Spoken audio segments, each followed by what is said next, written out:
morning. We will call the Committee on Appointments to order at 8 a.m. Hope everyone's having a good morning. We have just a few things on our agenda this morning. First being a resolution approving the City Commission's reappointment of Malika Brown to the Civil Service Board. So moved. Moved and supported. Comments on this appointment, colleagues?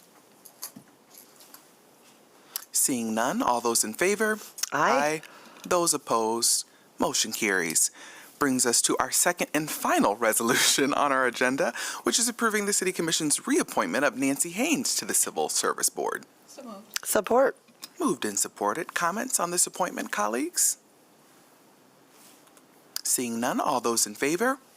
Aye. Those opposed? Motion carries.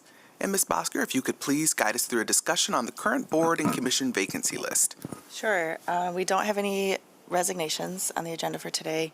And I just wanted to highlight that next week's meeting, there will be a couple of appointments. We've got a mayoral appointment and a city commission appointment coming up. And then I also wanted to just, again, mention some of the city commission appointment vacancies and reappointments that'll be coming up. There's like some staff members that are on the Grand Valley Biosolids Authority, Grand Rapids Building Authority, and those terms are ending this summer. So I'll work with the liaisons on those reappointments and have those in the next few meetings. And then the Board of Art and Museum Commissioners, just wanted to mention that again, that's city commission appointment. So that will be a decision for you all to make. Wonderful. And I know we have that in our inboxes, and you moved that to the front of mine. So thank you. We can review those PIFs. And then couple of us, so two of us from this committee can then connect and chat on who we want to move forward for the city commission appointment. I think that's what we've continued to do, is make a subcommittee of the Committee on Appointments and then move forward. Chair, I have submitted my preference on that particular item, so Becky has that. Okay, wonderful. Thank you so much, Commissioner. All right. Thank you, Ms. Bosker. Anything else? All right. Any other comments, colleagues, concerns? All right. We will adjourn the Committee on Appointments at 8:02 a.m. Have a great morning.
Good morning. The time is now 8:30, and we're going to go ahead and call our fiscal committee meeting to order. Good morning, colleagues. Nice to see everyone. First resolution is one accepting a grant award in the amount of $135,000 from the Federal Emergency Management Agency, known as FEMA, for Indian Mill Creek hazard mitigation projects. So moved. Support. Moved and supported. Mr. Tabor? Good morning, Commissioners, colleagues. Yes, excited to be up here today to present this option for accepting a $135,000 grant from FEMA for Indian Mill Creek hazard mitigation projects. This is a grant I submitted for the engineering review, study, and public engagement with neighbors along the Indian Mill Creek for hazard mitigation projects. There will be some engineering design work, reviewing the hydrology of the area, like how rain and stormwater interacts with the neighborhoods, and then also hydraulic study of Indian Mill Creek itself, how it flows, how Indian Mill Creek is actually one of our flashiest streams in the city, so it rises pretty quick during heavy rain events. So doing the engineering analysis and studies there, but this also includes a public engagement portion where we plan on interviewing residents in the surrounding neighborhoods to see how flooding or the potential flooding impacts their lives. So there's both an engineering component and an engagement component. And really the outcomes will be hopefully developing some projects for the area to help mitigate flooding scenarios and high water situations. So yeah, seeking your support for this. Thank you. Questions for Mr. Tabor, colleagues? Hearing and seeing none, all those in favor? Aye. Any opposed? The resolution carries. Thank you. Resolution number 2 is one authorizing an agreement to execute and deliver the Continuing Disclosure Certificate, CDC, in connection with the Knapp's Corner Drainage District Drain Bonds, Series 2026, which is a general obligation limited tax. Do I have a motion? So moved. Support. Moved and supported. Mr. Ritz? Good morning, Commissioners and Morning. colleagues. The Knapp Corner Drain District is moving forward with a $19.75 million flood mitigation project to reduce flooding risk by creating an outlet for the detention pond. $16.2 million of that will be financed through bonds that the city will repay under previously approved agreements and cost appropriatements. Other project partners are contributing funding, including $2 million from Kent County, $1.5 million from the Kent County Road Commission, and $5,000 from Grand Rapids Township, reducing the amount that must be bonded. This does not increase the city's financial liability, and it is expected to save approximately $2.14 million in interest costs by allowing the bonds to be sold under more favorable terms. Thank you so much. And this is the one that keeps on giving. Questions, colleagues, about this and the companion item? Hearing and seeing none, all those in favor? Aye. Any opposed? Resolution carries. Thank you. Next is a resolution authorizing additional payment to Kent County Drain Commissioner fiscal year 2026 maintenance assessments for Knapp's Corner Drain in the amount of $144,589.03 for the pump and hauling operations. Do I have a motion? So moved. Support. Moved and supported. Again, this was a companion, and just anything you want to add here? So I started the morning with my good agenda item, and then this here we are with Knapp's Corner. This is for the pumping and hauling of the excess water from the detention pond. We made an estimate last year, but due to the wetter spring, there was pretty continuous pumping and hauling of water, basically all winter to keep that pond down low. So there wouldn't be any infrastructure affected and homes flooded. So this is a request for seeking $144,589.03 for work already completed by the Drain Commissioner to pump and haul that water to make sure the pond level remained at an appropriate level. And Commissioner Isasi, if I could just add for the previous item and this item, I've seen a couple articles about this and why are they still draining it? But it's the design of the pond basically failed. It was supposed to be an infiltration Correct. type situation, and that's not infiltrating. So that's just for the good of the public. That's why, we are working on the fix with the previous item, but in the meantime, we still have to haul water. Right, and the construction operations of the Knapp Corner Pond solution has already started. There's been some tree clearing and various activities like prep work. Heavy construction, actual excavation and pipe is anticipated to start this fall. I'm anticipating hopefully wrapping up this pumping and hauling fall of '27 based on construction schedule. So hopefully light at the end of the tunnel. I would like this, $500,000 plus back to my budget for more productive things, but here we are. Yes. And that's a good note, too. This was the solution because of that failure. This has been, again, widely communicated, I think, since Early 2000s. Yes, I was we've been gonna dealing with say. this. I've been a here for trek. 6 years, and we were talking about it, that we have been talking about it for a moment. And then you would also see that savings for the pumping and hauling in the Right. future. So good comments to note. Questions, colleagues? No. Hearing and seeing none. All those in favor? Aye. Any opposed? Resolution carries. Thanks so much. Thank you. Item number 4 is a notice of intent to issue water supply system revenue bonds. Do I need a motion for that notice? So moved? Support. Okay, moved and Just in case. supported. Mr. Berg, All right. Good morning, Commissioners. Before you is a notice of intent to issue water supply revenue bonds in the amount not to exceed $21.05 million. We don't anticipate issuing for that full $21 million. The bids that we've received back so far are pointing more towards a total cost of $19 million, but that $21 million reflects the full amount that the state would allow us to borrow. Roughly a quarter of those funds, so about $5 million, would be used on lead line replacement throughout the city of Grand Rapids, and the remainder would be used across 9 different water main replacement infrastructure projects that are done in conjunction with Vital Streets. So this series would be issued through the Michigan Finance Authority as part of the Drinking Water State Revolving Fund, or DWSRF, as you may have heard it. That comes with potential principal forgiveness of $5.39 million. So if we were to borrow $19 million, they might forgive up to $5.39 million of that amount. It would be a 20-year loan with a favorable interest rate of 2%. So barring any complications with this, we should be closing on the bond issuance in late August. Questions? Thank you for that overview. All those in favor? Aye. Aye. Any opposed? Item carries. Thanks so much. Item number 5 is a resolution authorizing a budget substitution in the amount of $700,000 for the SCADA. Is that an acronym, or am I saying that right? It's an acronym. Is it an acronym? SCADA. SCADA. Okay, I was like, I think this is something. A SCADA. I just want to make sure I'm saying it the right way, so nobody's making fun of me when I'm saying it the wrong way. So a SCADA modernization project. Do I have a motion? So moved. Support. Moved and supported. Ms. Sturts again. Good morning, Commissioners and colleagues again.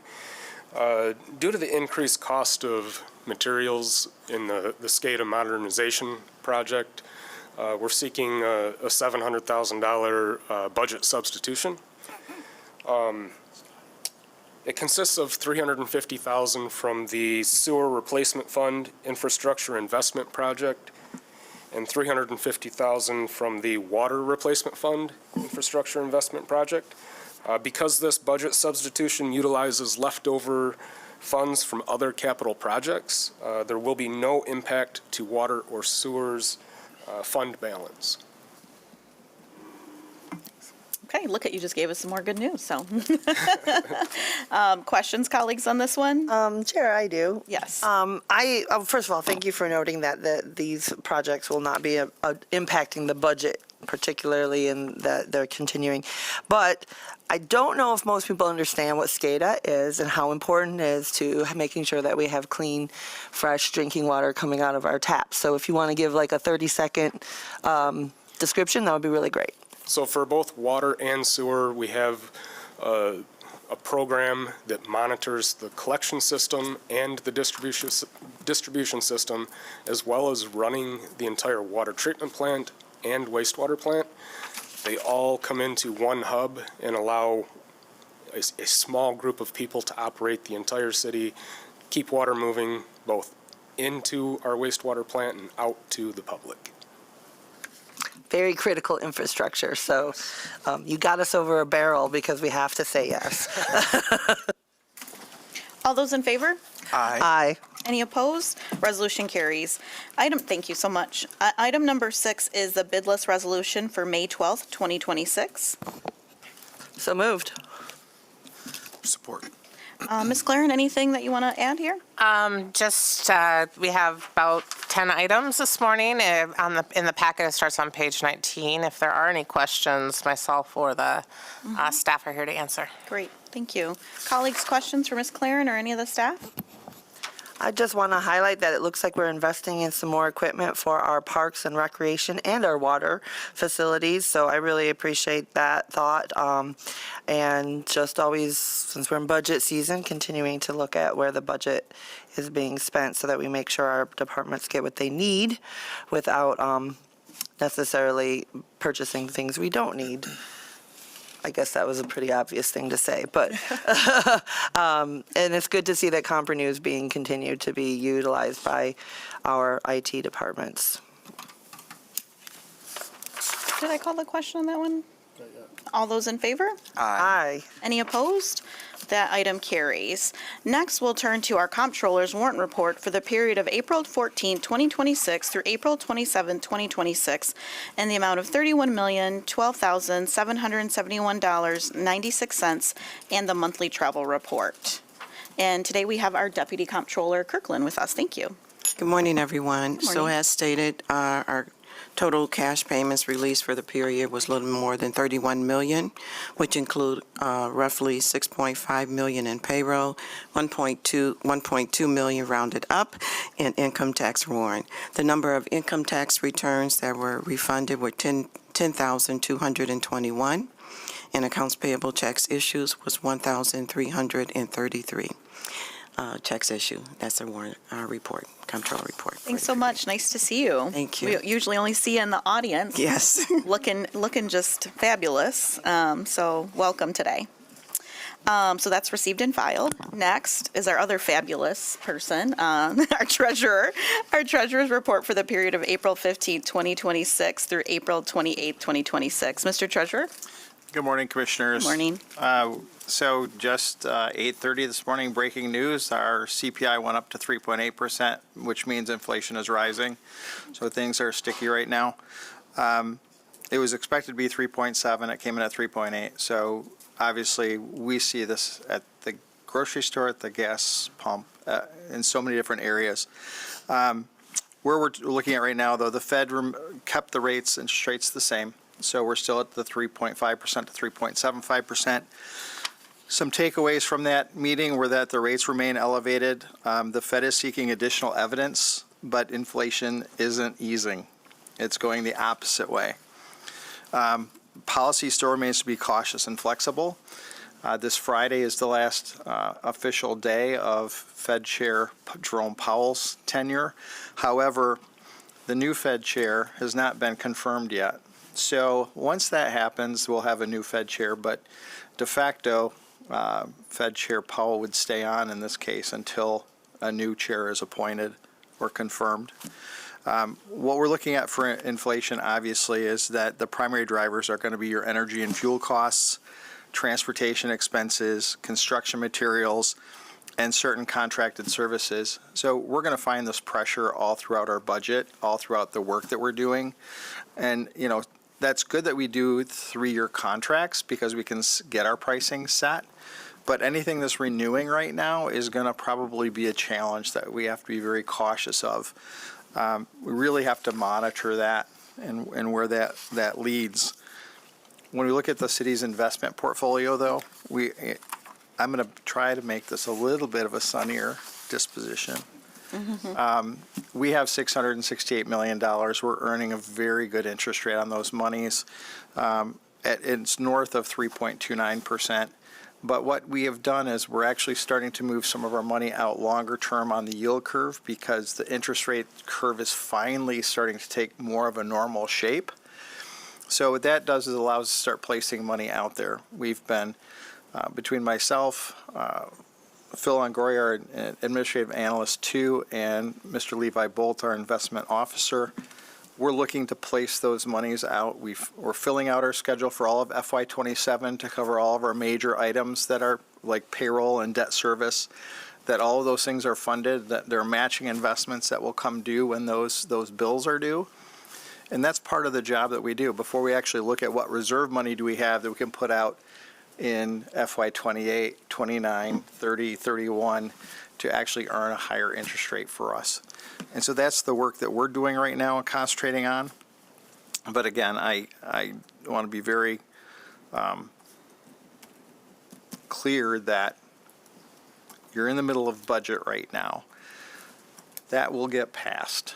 But the departments have to really focus on, things like the contract renewals, doing the RFPs that they should be doing to make sure we're getting the best service at the lowest possible price, that we ourselves are looking at income tax withholding. Are there any, this is where Ms. Claren will be working with our income tax administrator to find out, are our income taxes taking a dip? Are we seeing unemployment go up? What's happening? Because we need to be ears to the ground on some of the stuff like consumer activity. Are we seeing development and permit activity start to pull back? Because as these things, as other businesses are challenged, they're not going to be willing to invest as much. They might be holding back their money and not wanting to spend it if they're looking at challenges in their future coming up. So we have to be very attuned to any of those types of changes from the various departments we have that are connected to that work. So if we're starting to see these headwinds of challenges, we really should be having more poignant conversations with various departments to say, hey, listen, are you seeing a dip in any of this related activity? And so we need to have somebody throw the flag up and say, hey, we're noticing a 2 or 3 month dip in building permits.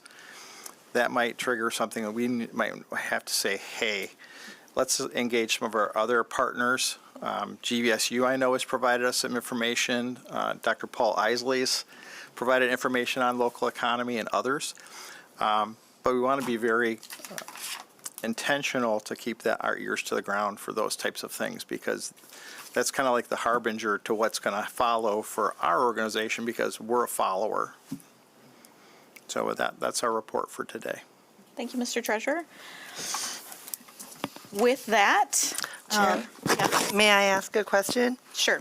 I'm just curious, looking at this, and as you're forecasting out, considering the soccer stadium bonds that we are paying and the hotel motel tax that then funds that and helps us be able to do that, if we're looking at, I know it's a little early because these things are just opening, but what would be some considerations we would want to be paying attention to if we're going to be having any impacts from that? Well, Ms. Claren and the powers that be that set up that debt financing have waterfalls in place that it's not coming out of the city's coffers, right? I'm doing everything I can because the MMTA and the APT-USNC, which are treasurers' conferences, are going to be in town the second week of August. So we're going to help contribute to the hotel motel tax. But, the county is very strong, and the hotel motel tax revenue is very strong. I think if anything, think of it this way, maybe more people are going to be planning staycations where somebody from the corners of the county come downtown to spend at the hotel motel because they're going to not only have dinner, but they're going to go to a concert or maybe a playoff hockey game because the Griffins are in the next round starting next week. And that's a shout out to my friend Brad Thompson, who's the equipment manager. The whole idea is that the staycations might continue to fund that hotel motel tax as people start to evaluate. $5 a gallon or $4.75 a gallon, it's a lot of money for me to drive from here up to far western UP where my house is. And if we're taking multiple cars, you're talking $200, $300, just for gas. So, I think that a lot of people are going to probably do the staycations and look at what we have around here because we've added all these great things going on, right? We've got those things. So I'm thinking there's going to be a lot of people that are going to look at the concert lineup that's there, from the sports lineup to the museum activity for the kids, and a lot of people are going to focus on staycations.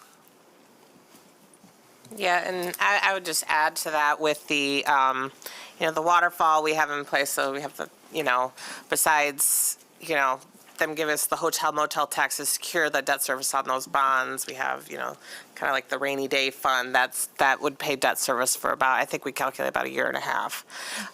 What I'm more worried about is that pandemic situation. That's when I could see that waterfall kicking into place, because we did go through the recession, and I don't think our hotels took a huge hit, but when we looked at the numbers of, that time period when we were setting up this waterfall, that time period versus COVID, we were more worried about, that kind of situation, which is where I could see that coming into play. But, the treasurer's right. I think we are very strong in West Michigan, diversified, and, we're making ourselves come see what we're doing, as we develop the river and all these cool event places. So, yeah. All right, with that, we will go ahead and adjourn at 8:51. Thank you all.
Good morning, everyone. The time is now 9:15. We are going to get the Community Development Committee meeting started. Item number 1 this morning is a resolution adopting a drinking water state revolving fund project planning document amendment for 2027 for water system improvement projects and designating an authorized project representative. Support. Thank you. Moved and supported. Good morning. So this is the continued mechanism that water uses for low-interest financing for water infrastructure, and this will support an intermediate pressure district elevated storage tank and 3 pretty substantial road projects on Sherman, Godfrey, and Wealthy. Seeing no questions, all in favor? Aye. Motion carries. Item number 2 is a Chair, can I make a comment with it? comment. Yes, go ahead. Ms. Irving, congratulations on becoming the city engineer. Just want to let everybody at the dais know that your name tag has been changed up front, and just want to give you congratulations so everybody, the members of this board know that. So Thank you. I appreciate it. It's a privilege and honor to serve, so I appreciate it. Congratulations. Thank you, Joe. Item number 2 this morning is a resolution approving a construction agreement and accepting 2 public utilities easements for Jason Ridge West Phase 2. So moved. Support. Moved and supported. So I'll keep this short because when you read number 3, again, a construction agreement, these are 2 different developments happening in Walker where they are connecting to our sewer and our water, and we're accepting easements for those utilities.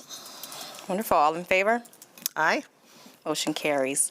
Item 3, a resolution approving a construction agreement and accepting a public utilities easement for the Drive Townhomes. So moved. Support. Moved and supported. No comment, We same already as the talked about last. this one, yep. All in favor? Aye. Motion carries. Item number 4 is a resolution awarding a contract with JWK Construction, Inc. for Grand Rapids Police Department all-gender locker room in the amount of $149,500 with total amount not to exceed $262,985. So moved. Support. Moved and supported. Yep, so the all-gender locker room will be at 1 Monroe Center. This was requested by Kristen Rogers in support of our value of equity here at the city. And it's a pretty small project, so there won't be any micro LBE participation on this project. Rogers as in retired Rogers? Yes, yes. So, planning and design usually starts a couple years ahead of construction. Yep. Wonderful. All in favor? Aye. Motion carries. Item number 5 is a resolution awarding a contract with Clark Construction Company, Inc. for construction of fire department training facility at 850 Pinnell Street Northwest, Phase 1B, in the amount of $2,679,223 with total amount not to exceed $2,969,223. So moved. Support. This contract is in support of our fire training center. So they were able to receive an Economic Development Administration grant for $1,475,000. It requires a 50% match. There's also pretty clear requirements for contracting and bidding when we're getting state and federal grants. And so with that, in order to follow all the grant requirements, they separated out the burn building, the pre-engineered burn building specifically, and bid that as a separate contract. Thank you. Any questions or discussion? Seeing none, all in favor? Aye. Motion carries. Item number 6 is a resolution awarding a contract with Allied Mechanical Services, Inc., Basin Electric Company, DHE Plumbing and Mechanical, Inc., Franklin Holwerda Company, and Hillard Electric, Inc. for as-needed mechanical, electrical, and plumbing services agreement with total amount not to exceed $1 million. So moved. Support. So the total contract here would be not to exceed $1 million, but it's open for what those contracts would be, and it's in support of very small or emergency repair projects. So we have contractors who have their insurance, they're bonding with us, and they are ready to go at a moment's notice if we need their support. All in favor? Aye. Motion carries. Item number 7 is a resolution accepting 4 sidewalk and utility easements in connection with with Lakeside Drive from Fulton Street to Michigan Street sidewalk improvements for a combined total of $15,488. So moved. Support. So this supports a project in which we got a TAP grant, a Transportation Alternative Plan grant from MDOT, and this is closing a sidewalk gap, and the the sidewalk and utility easements are with the Dominican Sisters, so they have a beautiful campus there and a lot of old growth trees. So we work together to work with the natural landscape and grade and preserve trees. So several utility easements, they were great partners to help make this happen. Good to hear. Seeing no other questions, all in favor? Aye. Motion carries. That concludes our Committee of Community Development at 9:20. Thank you.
going to call this meeting of Committee of the Whole to order.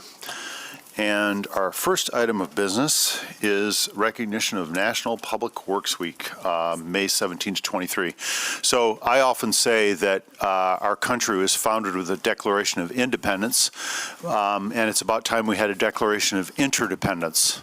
And when I make that point, I always point out that people in cities can't possibly get through a day without help from other people.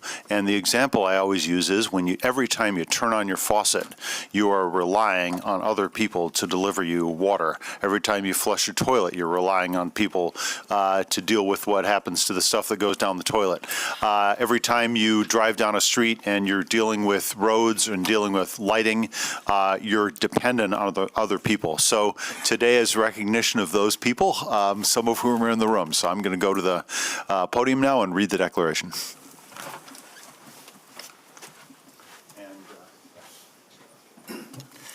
Mr. John Gorney is going to join you along with other staff. I'll come down. So I'll hand this over to Mr. Gorney when I'm done reading the proclamation.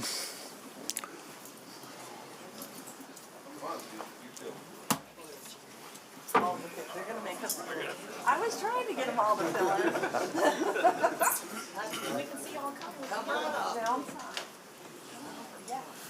Just so you all understand, you're not getting 3 minutes each at the microphone, right?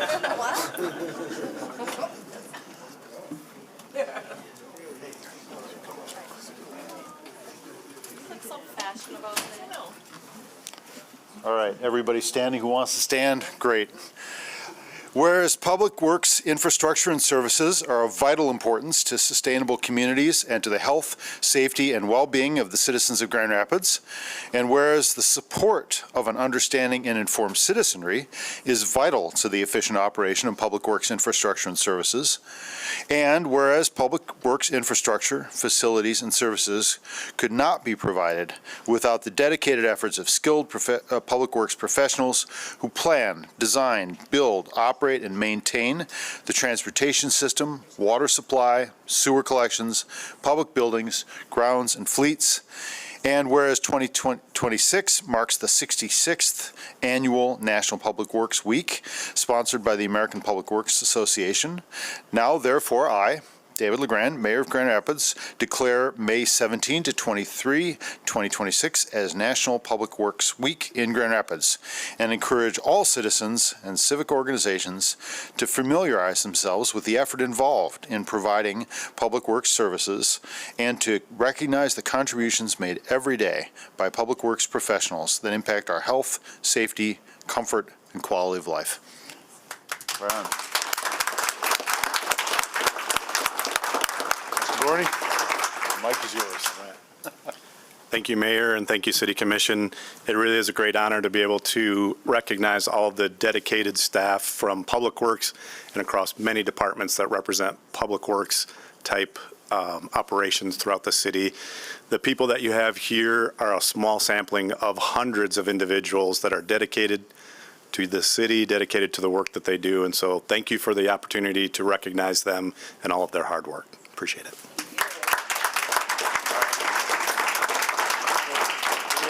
Picture. Come on up, guys. I think we'll just have the employees in the well.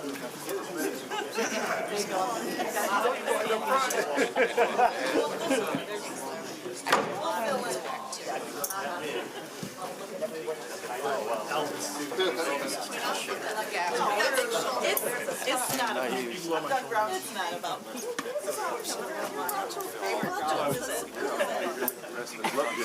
Yeah, that's it. You're welcome.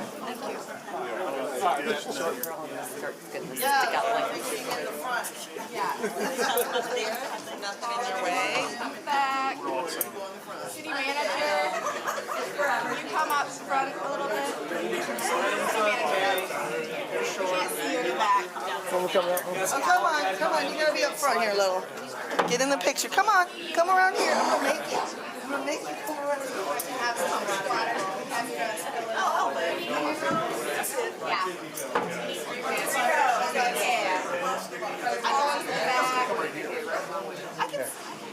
I just need a couple. try to make sure that you're in between the two heads in front of you. And then, let's see, can you move next to Laura?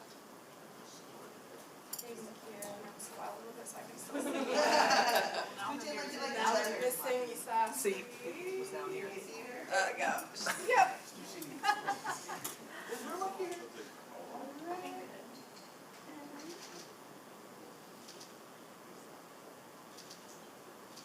There we go. Thank you.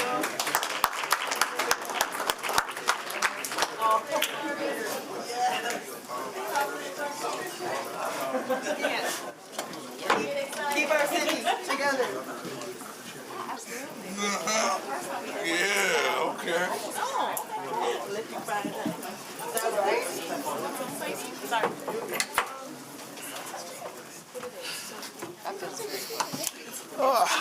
Tomorrow. Okay. Pay attention. It's in less than 12 hours.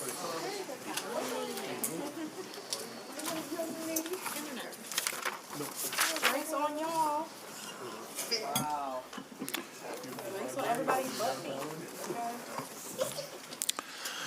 On to more pedestrian business. Our next item is a resolution approving request from Our Brewing Company, which is located at 738 Wealthy, for an on-premises tasting room license. So moved. Support. City Clerk? Just so you're familiar with the location it is, it's on Wealthy, where Woosa Outfitters was. So that's the location of it. Our brewing company is, their main brewery is in Holland. So they're making inroads into Grand Rapids. Great. Any discussion, colleagues? All right, all in favor, say aye. Aye. Aye. Motion carries. All in favor, all opposed, say same sign. Motion carries.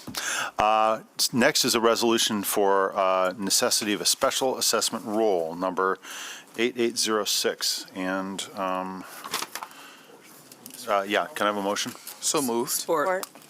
Okay, take it away. Good morning, Commissioners, Mr. Mayor, Mr. Manager.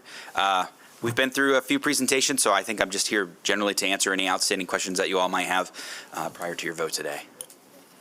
Okay. Just so the public, Yep. go ahead. Mayor, just ahead, thank you, Melvin, for Yeah. being here and working with Ms. Renero. I just wanted to make the commission aware that there were some questions that were asked about the DID or DGRI's ability to help us address some of the cleanliness issues together downtown. And Mr. Kelly is here today and will be addressing that in the presentation. But there's a process. I think he submitted a letter of communication that indicated that they would have a meeting sometime in June, I believe, to discuss the item and the request from the city. Right. Yeah. Okay. Great. Commissioner Belcheck, you had a question or comment? I just wanted to circle back because there had been some questions brought up about snow removal and the DID and other things going on with the special assessment. I just wondered if you'd had any additional comments or things you wanted to comment on. Sure. Just a reminder that for snow removal, the Improvement District staff remove snow from crosswalks and from around infrastructure items like fire hydrants, benches, things like that. Property owners are still required to remove their own snow even within the special assessment district. And I think that's where a lot of miscommunication happens, is there's an expectation that our team is the ones responsible for that when it actually is still the property owner's responsibility. But we are aware of the concerns that were happening on the west side during the significant snowfall that we had this year, and have worked with property owners to try to get that addressed. So, Great. Any further questions or comments, colleagues? Otherwise, I'll call for a vote. All in favor of the resolution, say aye. Aye. All opposed? Motion carries. thank you. Thank you. Thank you. That brings Ms. Renero up from the background for our next item, which is a resolution approving a brownfield plan amendment for Plymouth Flats, located at 1225 Plymouth Avenue Northeast. This is not our first crack at this project, but we're revisiting it as the next step. Can I have a motion? Support. Ms. Renero. Good morning, thank you. Yes, this is the new construction behind the fire station on Plymouth and Leonard. So those will be 48 units across 3 different buildings, committing to 90% AMI for 20% of those units. 90% AMI for a 1-bedroom is $1,610, and a 2-bedroom is $1,901. I am happy to answer any more questions if you have them. Okay, that sounded a little confusing. I think what you're saying is if you make 90% of AMI, then the percentage of your income that would pencil in as 30% of your income would give you that rent figure, correct? I'm focused on the 90% AMI rent, not the income. I'm sorry. I'm focused on, yes, it's 90% income of area median income, right? Right. And the rents projected on the schedule that are committed to 90% are $1,600 and $1,900 between a 1 and 2 bedroom. Right. My point is that that's the rent that's deemed to be affordable. Yes. If you were to make 90% Yes. AMI. Yes. $1,610 a month is not 90% of AMI. Yes, I should have just said yes. Yes, Right. you're right. Okay, thank you. Any questions or comments, colleagues? Yes, Commissioner. Thank you. Thanks for this. Again, this has come to us. It's come to our Brownfield group. I did have the opportunity to go look at the location. This is also sharing that same street that's the entrance point into our Kids Food Basket, which does have quite a bit of traffic of volunteers, which is great because people want to come and help the community. It looks like some of the landscaping efforts that the developer is working on will also be really, I think, beneficial to that area and has connected with neighbors in the community because, it's one of the probably 20 years ago, not as much development, so there's just been a lot of change. But like with other communities where we see development of different housing and other projects, hopefully some other amenities that neighborhood would like to see, Commissioner Knight, they would like to have more local sit-down restaurants, a cafe, some other things that create character that they feel like exists in other neighborhoods and not their own. So this is an example of that, and just having a lot of different housing typologies in the neighborhood. So I know, again, the developer was here previously, had shared some of that communication. I always like to share that there were some people who had some questions. Thank you for going to those meetings in the past. And I feel, that this is a good project, using a lot of the different development tools, and happy to support it today. Thank you. And I'll point out, obviously, what's probably pretty obvious, which is it's on a couple major corridors, which means good access to public transportation, which means, when you look at the affordability mix, it's not simply the cost of rent, it's what your cost of transportation is. And so this is a good location for globally affordable if you're looking at the basket of housing and transportation costs. So, yeah, excited about this. All right, no other questions, then all in favor, say aye. Aye. Aye. All opposed, motion carries. Thank you. That brings us to our, Mr. Tucker here, our next resolution, which is approving the neighborhood investment plan, funding awards, and submission of the 2027 action plan totaling $9,500,000 and $542,000 and some odd dollars. Can I have a motion? Support. Mr. Tucker. Good morning, Commissioners. This agenda item deals with your neighborhood investment plan. The $9.2 million funds community projects throughout our city. The resolution specifically authorizes the city to submit our annual action plan to Housing and Urban Development. It also is the first year of our consolidated housing and community development plan, which is a 5-year plan. Furthermore, this agenda item has slightly higher actual award amounts than what we brought you at the 331 agenda item.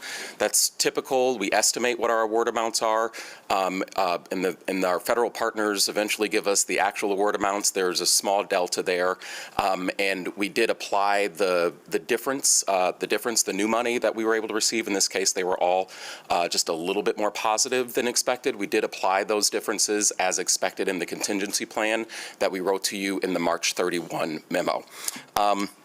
Furthermore, there was a public comment between 3:31 and 4:29 for 30 days, and this agenda item ultimately allows us to contract with our community partners on the award amounts for each of those partners.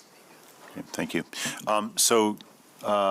For the public's benefit, and perhaps also for some of ours, we've got a 5-year plan here, but this is a vote on the next year's allocation, correct? On the first year of that 5-year plan. Okay, and so presumably things can shift year to year, correct? Yes. The reason I bring that up is because every time there's an amount of money for great work like this, there are organizations that advocate, and inevitably not everybody gets as much funding as they want. And so I just want to point out that for next year, we can re-examine the funding allocations. Again, this is a group of, I think everyone up here supports everything that all these groups are doing, but there are baskets for working on housing renovation as well as new housing options, and a complex bundle of goods here. But and just for the public's information, we had a subcommittee of this commission that worked on formulating the recommendations with you, and came forward with these recommendations. So thank you for the work. Commissioner Kilgore. Yeah, thank you, Mr. Tucker. I am so happy that we have you on at the city back. It's been great, a pleasure to work with you and the Community Development Department on this, and with my fellow commissioners Belchak and Isasi on this.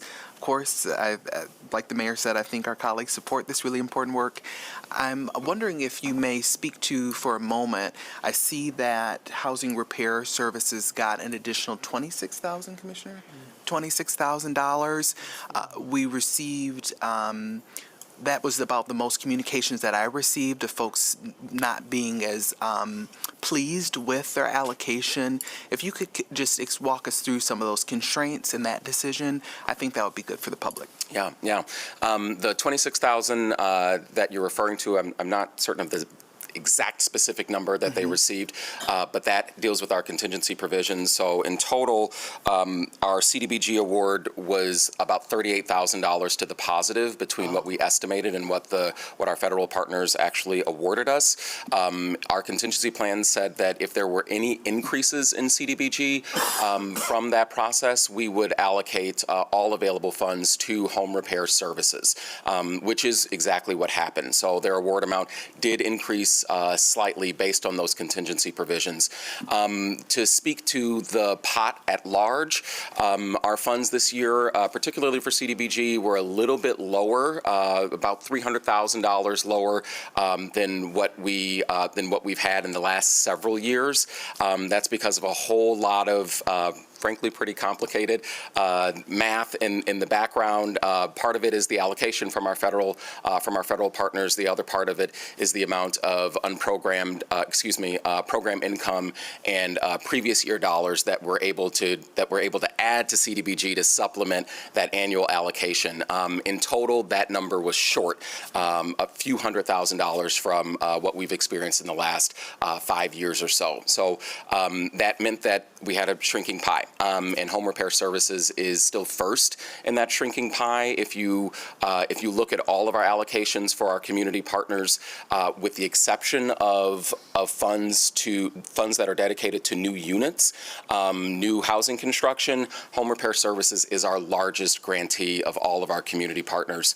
Unfortunately, the pie that we had this year is a smaller pie writ large, which ultimately is what affected the home repair services allocation, I believe. Yes. Thank you so much, Mr. Tucker, again, for your work in illuminating that. I think it's very important for community partners that we sit and have, as you now have been a part of, in-depth meetings. We care about all of the work that folks in community are doing, and we're working with what we've got. Absolutely. So thank you again for your work in explaining that for the public. Yeah, and HRS, of course, I mean, there's a number of ways in which they're brilliant. One is they're very, very good at harnessing volunteer work. I know handy friends of mine who have retired who now spend their days working on kitchen cabinets at HRS on a volunteer basis. They're also very good at upcycling. I've donated construction stuff myself. When I have odd bits and pieces at the end of a project, I'll take insulation, I'll take all kinds of things and put them to good use. So they're a great organization, and really, really important to have them in the community.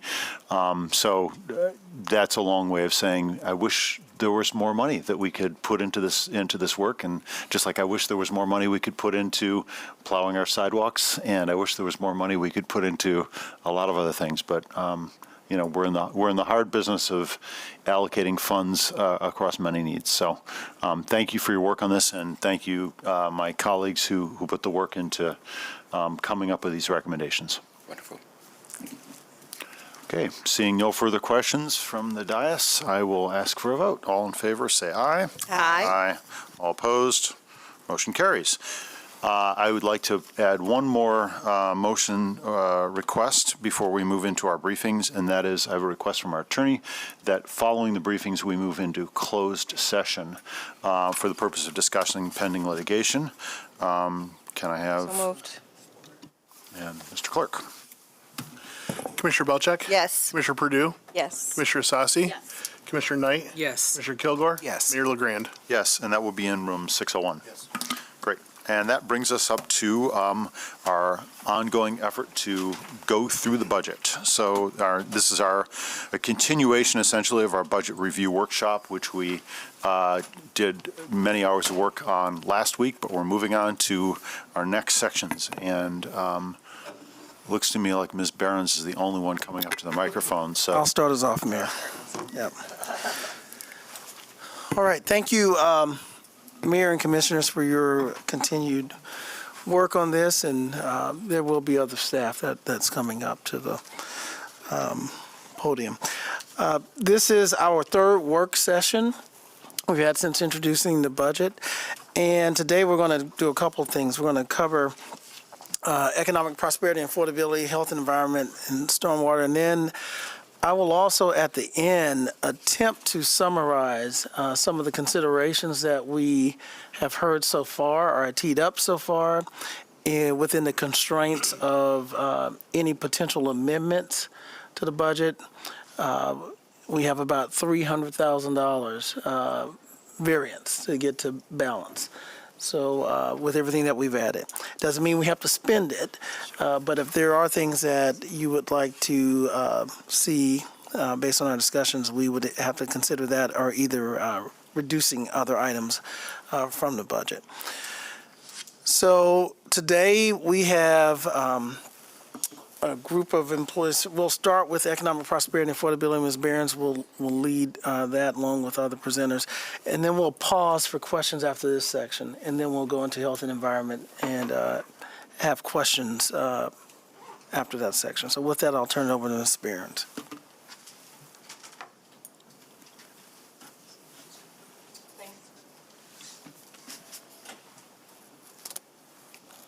All right, so without further ado, we are here talking about the strategic plan objective regarding economic prosperity and affordability, joined by Ms. Sarah Renero from our Economic Development Department, who will be presenting on the boards and authority budgets after we go through the strategic plan slides.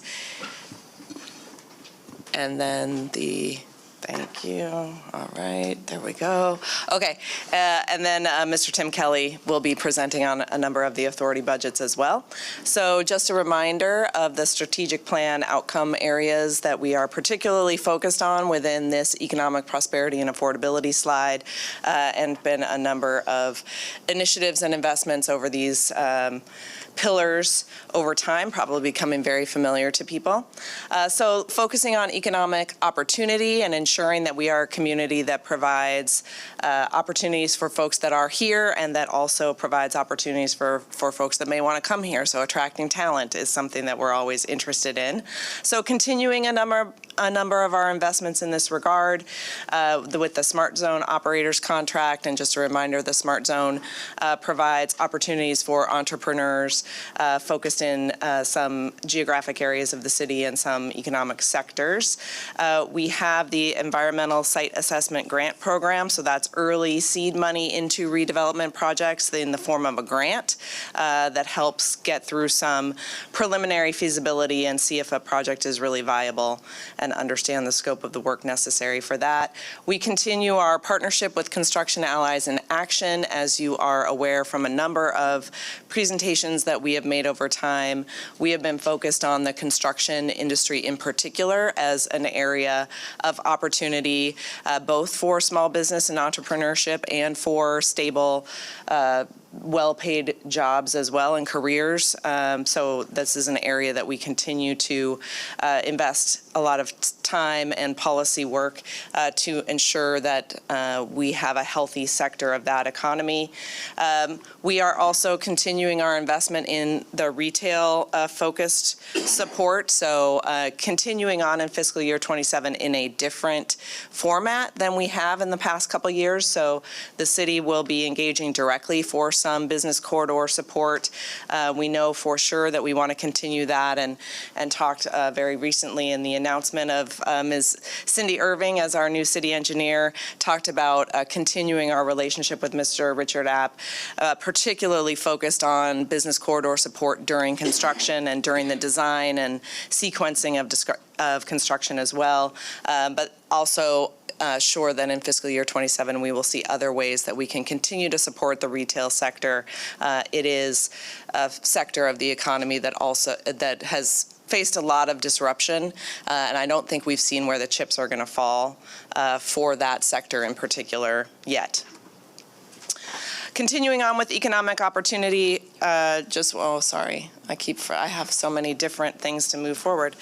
So continuing on with economic opportunity, we have a number of outcomes here related to our MLBE or Micro Local Business Enterprise Program. So again, in that small business sector, we also want to focus on ourselves as a customer. So ourselves as purchasers of expertise, goods, services, and a lot of good work here that we plan to continue in the next fiscal year to help support folks being able to do business with the city and other major purchasers, so other governmental entities, other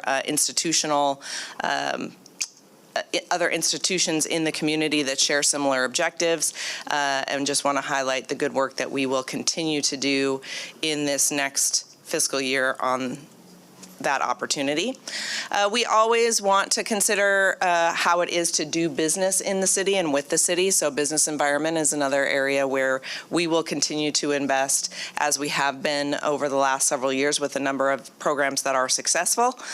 Do want to highlight here that we are continuing the implementation of the policies that were outlined in the Community Master Plan, which was adopted last year.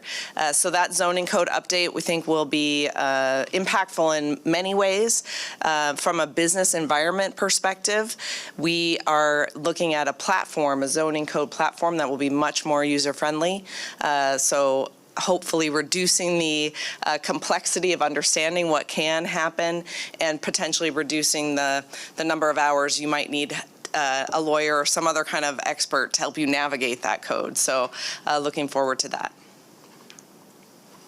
Housing continues to be a critical piece of the pie for being a place where we can attract and retain talent.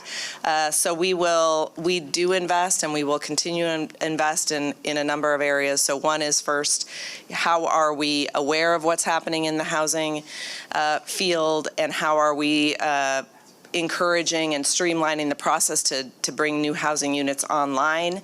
The second is to support that pipeline of the construction industry and the trades to help make sure that we can produce units at scale and at some consistent pace. And when we do our mid-year and year-end reporting, we have been seeing some good traction in meeting our housing unit targets over the last couple of years, so we want to continue to grow that. And then we directly invest invest in housing, both through the Community Development Department, and you just heard and approved those recommendations. We also have our Affordable Housing Fund Board, which will very soon receive the share of proceeds from the sale of 201 Market. That will be an upcoming budget amendment for the Commission. And they will make recommendations on the investment of those directly into housing. And as you received a presentation, I think last month, they'll also be doing some more due diligence around where can we find additional funds to pump into producing units and affordable units. So I won't belabor this slide. You just heard that presentation and approved the investments through our Community Development Department. So this is where we leverage a lot of other people's money to create those ever complicated capital stacks for building and retaining good housing in the city. So the final piece of the puzzle in economic prosperity and affordability is really placemaking. And so placemaking is important, and I think Grand Rapids has had a strong history of this particular understanding with our civic partners for a long time. So it's not only about investing in places, so the capital investments to create public spaces where people want to gather, which are highlighted here on this slide, and we'll continue our effort to create those great public spaces through leveraging other funds that are available from the state and federal governments. So you see the North Monroe project that is invested in this fiscal year 27 budget. You see our continued investment in the Grand River itself, so that has been a key strategy for us in thinking about the river, thinking about what an asset it can be for the future of the city, and we have been for many years persistently changing the way the city relates to the Grand River, and we're continuing those investments. And then you'll see some funds budgeted for the Griff's Ice House facility upgrades that would continue to support not only the community, but the professional sports team that's making a good run right now. So want to continue to create that sort of opportunity in our community. And some looking at trying to catch the wind of pickleball. And we host a great tournament here in the city already with the Beer City Open that attracts players from around the country, and looking at how we can lean into that use, again, both to continue to draw those kinds of economic activities and at the same time enhance the quality of life and offerings for folks that live here year-round. So with that, we'll dive in a little bit more to some of those restoration projects. So the Grand River, of course, very exciting time. We will be working in the river this year, which is something that's been a long time coming. We'll be removing the 4 low-head dams and restoring natural features that will which will be exciting to see happen. We continue our partnership on even a bigger scale with respect to the upper reach portion of the Grand River. So that requires us to work with the Great Lakes Fisheries Commission, not to dive too deep, but currently the 6th Street Dam, which is at the end of its useful life, operates as a barrier to an invasive species called sea lamprey. Up there on the screen. They're not good for the native fish. And so as we plan ahead for the responsible stewardship of this resource, we need to think about what happens when the 6th Street Dam is removed and replaced with a purpose-built facility that would control sea lamprey. So that is the reason for the very close partnership with the Great Lakes Fisheries Commission, whose charge it is to think about the health of the Great Lakes and to control sea lamprey. So there will be more to come on that, but we just started the environmental impact process with a public meeting asking for the public to provide some input on the scope of that analysis. And then special events. So we build these great places. We invest the capital dollars in creating public spaces that are really an asset and can draw people in. And then we need to program that space. That is a very important part of placemaking. And so you'll hear more from our partners at DGRI who do this very well. But we have an Office of Special Events that does this very well as well, and actually really leans into helping the community do this. So we really appreciate our partners at DGRI and other corridor improvement authority that bring that kind of dynamic opportunity to their business corridors and to their community parks. We also really want to create that opportunity amongst smaller organizations, individual neighborhoods, individual cultural organizations that want to provide that sense of belonging and that sense of education and that sense of enjoying and appreciating each other's different cultures and different interests. And so we offer a lot of training through our Office of Special Events to help people understand how to put on a festival at scale. And we really benefit and appreciate the energies of our community in doing that. And we have had a lot of great success. So just some stats there that we tend to dive deeper in our mid-year and year-end performance, but something that certainly pays dividends. Again, we are in the economic prosperity slide, so we tend to focus on the more tangible dividends of people coming in and enjoying the offerings of our hospitality sector and shops, but there is that fabric of Grand Rapids just being a great place to be, where you can find something that you are interested in. You can convince your college-age children, speaking to my own, that Grand Rapids would be a great place to come and stay. So that's part of what we want to have happen as well. So now just digging into a few of our unique programs, a quick overview of the Third Ward Equity Fund. So if you remember this slide, the Third Ward Equity Fund has historically been sort of programmed across one of these 4 buckets or multiple of these 4 buckets. And as you move down the scale, we really think about which sources of funds we have to make these investments, and the complexity and the program definition and monitoring gets a little bit more complicated as you move from left to right. As we use general fund dollars, we need to ensure that we are using those for public purposes. So that is just an orientation for everyone. On this slide, I want to reinforce that the current fiscal year budget in front of you, the manager's preliminary budget, does recommend $1 million in fiscal year 27 for continued investment in the Third Ward. At the top bullets there, that's what we're softly recommending as the way we allocate those dollars for fiscal year 27. So there will probably be more information for the commission, but this RX for Kids local match at $50,000, that is going to be focused in the Third Ward and leverages a lot of funds to provide some stability in income for young families or families that are expecting children. We anticipate continuing on our programming support in a number of areas in the Third Ward, including Grow 1000 and youth engagement programming. Again, that kind of stability of programming funds year over year can help those programs grow and help us have a sustained impact on people in our community.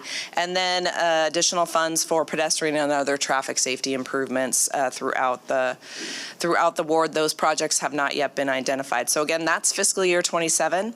And the table at the bottom of the screen, I just wanted to provide a summary of where we are at in the prior fiscal years. So fiscal year 2025, we did invest across all 4 of those buckets. So infrastructure investments, there are 2 intersections where we are installing rapid flashing beacons, and those will be constructed this year. So it takes us a little while from designation of the funds through design and then getting into the capital pipeline, but those 2 projects will be constructed this year.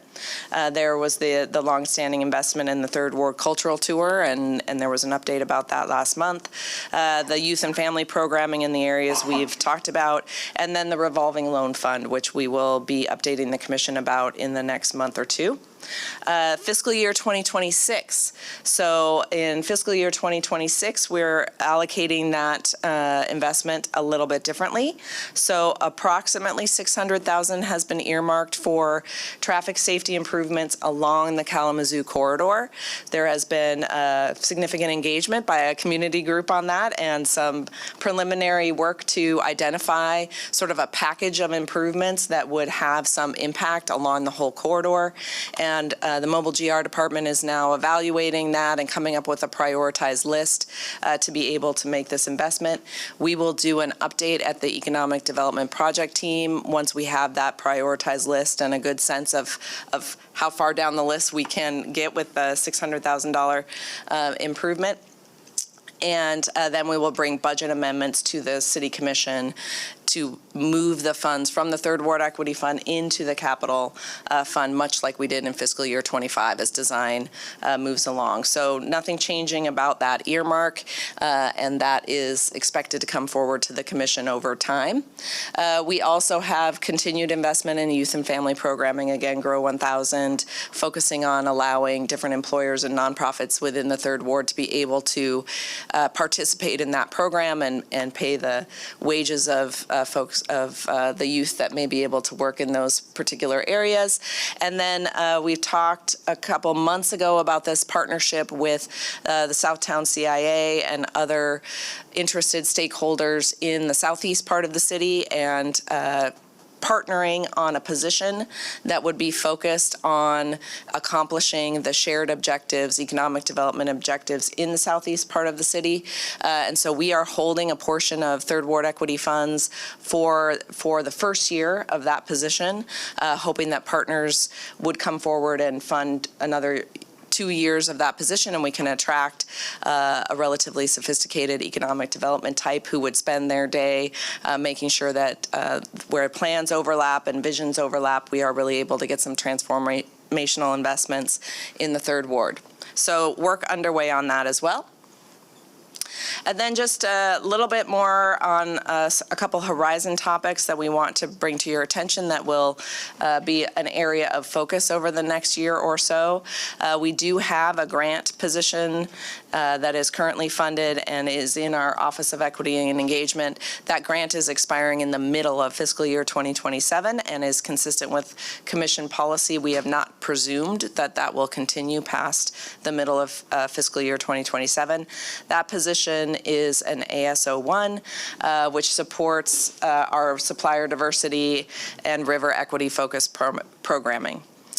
The Affordable Housing Fund Board will focus on that presentation that they provided to the Commission on finding sustainable and scalable local revenue tools that can help us continue to amplify the number of units we're able to bring online into the city over time.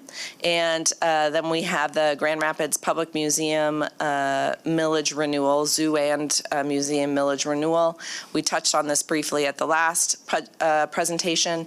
There is currently discussion at the Kent County Subcommittee on how to renew that particular millage and the split between the zoo and the museum. It seems to be moving off of the 50-50 split to something different than that. And then finally, I want to delve a little bit deeper into emerging developer support. So this has been an area of focus over the last several years. Ms. Ranero provided an update to the Economic Development Project team a couple months ago on the success of the Brownfield Redevelopment Authority program. So the authority over the last couple of years had earmarked a portion of funds specifically to support emerging development, and that is grant funding that was able to come in early into projects. We awarded $3.1 million total across 22 projects, and 10 were in the first ward, 8 in the third ward, and 4 in the second ward. We have 11 applications that were not, that we had, the funds had all been awarded. We still have 11 applicants that are interested in funding. We are currently, and as described in more detail by Ms. Ranero a couple months ago, evaluating the features of that program. So we were able to make these $3.1 million of investments in 22 projects. How is that going? What did those grants allow the projects to do? Are they moving forward? How quickly are they moving forward? What other barriers exist in order to understand what might be sustainable about supporting emerging developers? So that analysis is still underway. In the meantime, we continue to support emerging developers. Again, it's a critical component of ensuring that we're getting good quality infill development throughout the city, which meets a number of our goals. So we're seeking solutions for those pending applications, looking for other sources of funds to provide grants to those projects. We'll continue the technical support and advocacy work that we're doing on behalf of this particular sector. It's, again, checks many boxes for the city in terms of providing housing supply, providing wealth building opportunities, providing small business and entrepreneurial, that is a really tough word, opportunities. And so we will continue to focus a lot of staff time and effort and policy advocacy work on this particular sector. We will continue to work to connect those pending applicants and other applicants on TIF programs and housing TIF where they're eligible for those or where it's the right time for those projects. We're also continuing to explore other partners that may be able to come in with funds. So we have talked a couple times now with the Affordable Housing Fund Board in particular on opportunities to support this work.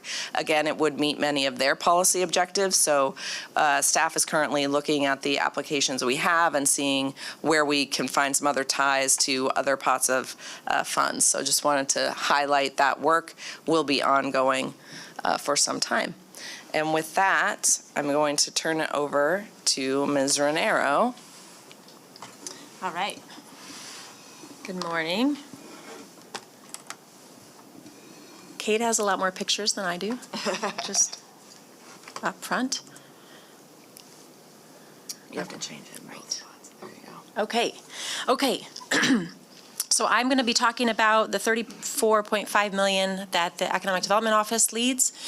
So this comprises of our Brownfield Redevelopment Authority, our Brownfield Revolving Loan Fund, which is most of our real estate work, our Economic Development Corporation, which accepts mainly fees for a lot of the abatements that we see come through, as well as we do bonding through the EDC. So if you can think of like the Beacon Hill project. We've got our Smart Zone LDFA, which is the Local Development Finance Authority, 6 different CIAs across the city, as well as the Uptown Business Improvement District, and then the Land Bank Authority, our recent addition.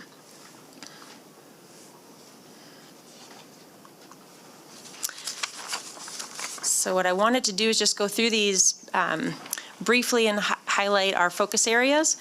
So for the Brownfield Redevelopment Authority, which again comprises a lot of our work, I mean, $24.6 million between the authority and the revolving loan fund. We expect a lot of things that we've invested in the last few years to actually be coming online. So think of housing TIF projects, think of transformational brownfield projects that will need ongoing administration and reimbursement. And so just to give you context, we have 98 different approved redevelopment projects that we manage across the portfolio, and that includes some of the work that the DDA does. We'll continue to implement our inclusion plan goals, and I'm glad to see the Monday group back on the calendar, so I went yesterday and that was great. We're going to continue to support emerging developers and small businesses with our environmental site assessment grants through the local Brownfield Redevelopment Fund, and leverage additional state and local resources for those projects. Just want to make a call for the environmental site assessment grants. Those are funded at 100% right now. So if there are projects that you come across that need phase 1 baseline environmental assessment, we are the place to come. And then finally, our housing development projects with the newer housing TIF program. The Economic Development Corporation, again, this is mostly bonding and then the fees that we have for our abatements. The new thing that we are evaluating right now and anticipate coming back in front of the Economic Development Project team is the revolving loan fund for the fiscal year 25 Third Ward Equity Fund dollars that support small business. The Smart Zone, a lot of papers. This will be continued collaboration. Oh, I'm just not. Yes, thank you. Okay, so this is continued collaboration with our operating partners being MSU and Spartan Innovations and Start Garden. We're going into our last year of that 3-year agreement, providing equitable access and resources to high-tech founders with an overall goal of 30% of the companies utilizing services that represent underrepresented and underserved founders. We also created a website this last year, which is a big deal, and I encourage you to go check it out if you haven't, smartzonegr.com. This is where we lift up a lot of the programming as well as the funders that we get to work with, and we're trying to be really active on the storytelling there, so hopefully you'll find something you can connect to. And then finally, the Business Accelerator Fund and the Gateway Fund, those are, one's a partnership with the state, and then the other is a cohort model that is a 10-week program and offers resources to, again, high-tech, high-growth entrepreneurs. The land bank. The land bank is in its infancy. We're going into year 2 and prioritizing disposition of the portfolio that we receive from the state. We've got maintenance, legal fees, and website fees that mainly are administrative in nature, and operating that small budget of $146,510. This next year, we anticipate focusing in on the acquisition strategy to take the land bank to the next level, and I look forward to building that out with the board and the team. Across the CIA and BID, we have a lot of different things happening across the CIA, so I know that each of you are represented on those authorities, and the priorities really vary across each of the districts. We've got gateway signage, we've got murals, we've got public art, alleyway activation. It really ranges and depends on the authority's specific goals. But I would like to just say that we've seen increased revenues across all of these, with the exception of North Quarter. North Quarter is just, it's level. I think they're on their journey, but the rest of the CIAs have all grown 20 to 30%. Which is really, really helpful at putting these dollars back into each of the districts.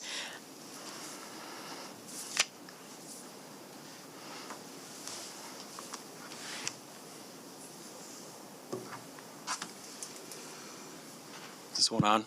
Nope. How about now? Yeah, good? All right. Good morning, everyone. Thanks for having me. I am going to give you a quick overview of the downtown managed boards and authorities. This is obviously an exciting week for downtown with the amphitheater opening up in just a few days, so a lot of exciting things going on. Quick reminder of the DGRI structure, because I know you don't all live in it every day. DGRI is the 501c3 nonprofit that is contracted to manage 3 public boards. Those are the Downtown Improvement District, the Downtown Development Authority, and the Monroe North Tax Increment Finance Authority. We also continue to incubate both the Grand River Network as well as ArtPrize. Our core focus areas for work include the things you see on the screen there, so planning and design, public infrastructure investment, activation and engagement, as well as ongoing maintenance. These are our geographically defined boundaries that we can work within. So you see left to right, that's the DDA, the DID, and the TIFA. Within those areas, we also have statutorily defined eligible activities that sort of guide the work that we do. And so each year, those boards and authorities within those confines put together an annual budget that is presented to you. You see this summary here, and I'll walk through a bit more detail on all of them. For the DDA, and actually for all 3 of them, I'd say these 3 budgets really represent continuation of existing priorities. There's a lot of work underway in and around downtown, as I'm sure you've all seen. And so really what these budgets represent is continuing and finishing the priorities that have been set in motion. So for the DDA this year, that includes finishing design on projects like the Division Avenue realignment. Ms. Rainero and Ms. Behrens, I think, referenced that. That is the talent grant fund that's coming through, and we want to see that work put forward. Also continuing to partner with the city on the Calder Plaza redesign, and then continuing to invest in streetscape infrastructure, growing and managing the urban tree canopy, wayfinding implementation, as well as public riverfront investments to support projects like the amphitheater, but also a number of other river corridor projects. Am I? One more. I'm one behind. There we go. Sorry about that. Some other priorities for the DDA include investing in data reporting and really understanding trends that are happening in downtown. This helps to inform our monthly vitals report. The retail incubator program. So we have 12 new businesses and entrepreneurs going through a retail incubator program that we invest in at Studio Park with the Arts Marketplace. We also continue to prioritize, as Ms. Barron's referenced, activation of downtown. So having events and public space activations, both for residents and employees. In the year ahead, we'll continue to invest in events like World of Winter, the upcoming Return to the River, taking advantage of the World Cup that'll be happening. We'll have a lot of programming over at our futsal courts at Las Conchas, and then also continuing to partner with organizations like Disability Advocates on our accessibility initiatives.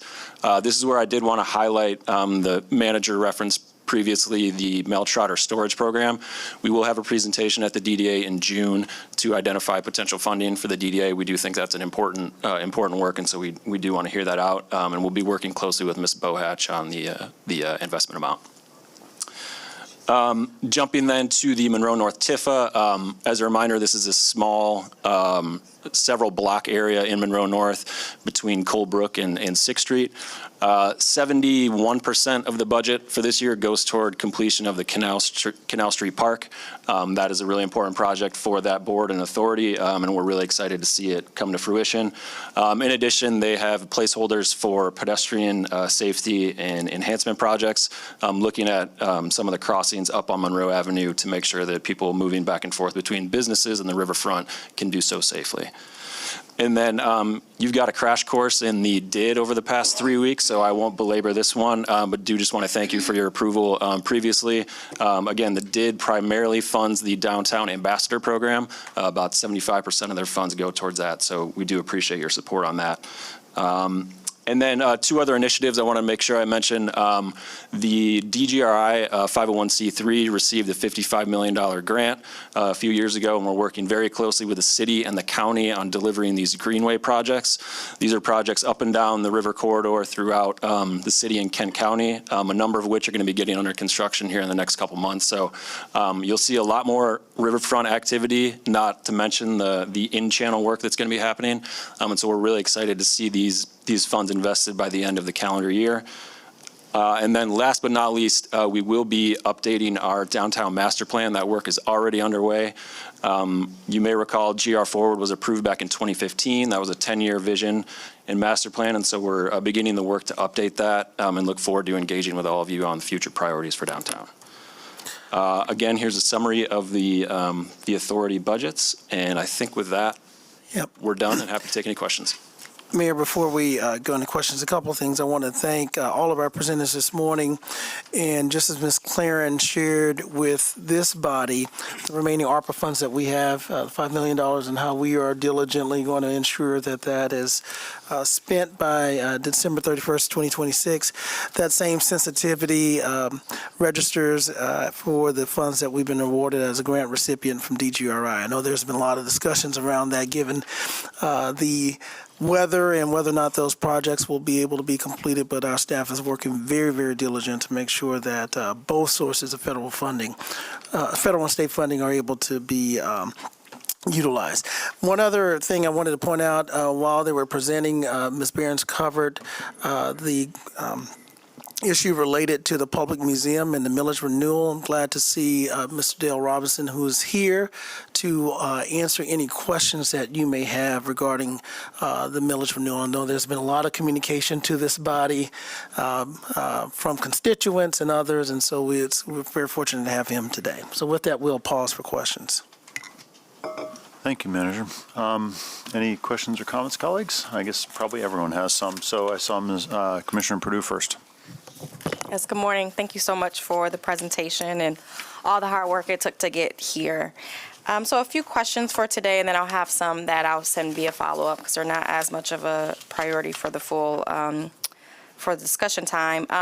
So I'm on slide 10, just starting from the beginning, the Emerging Developer Program.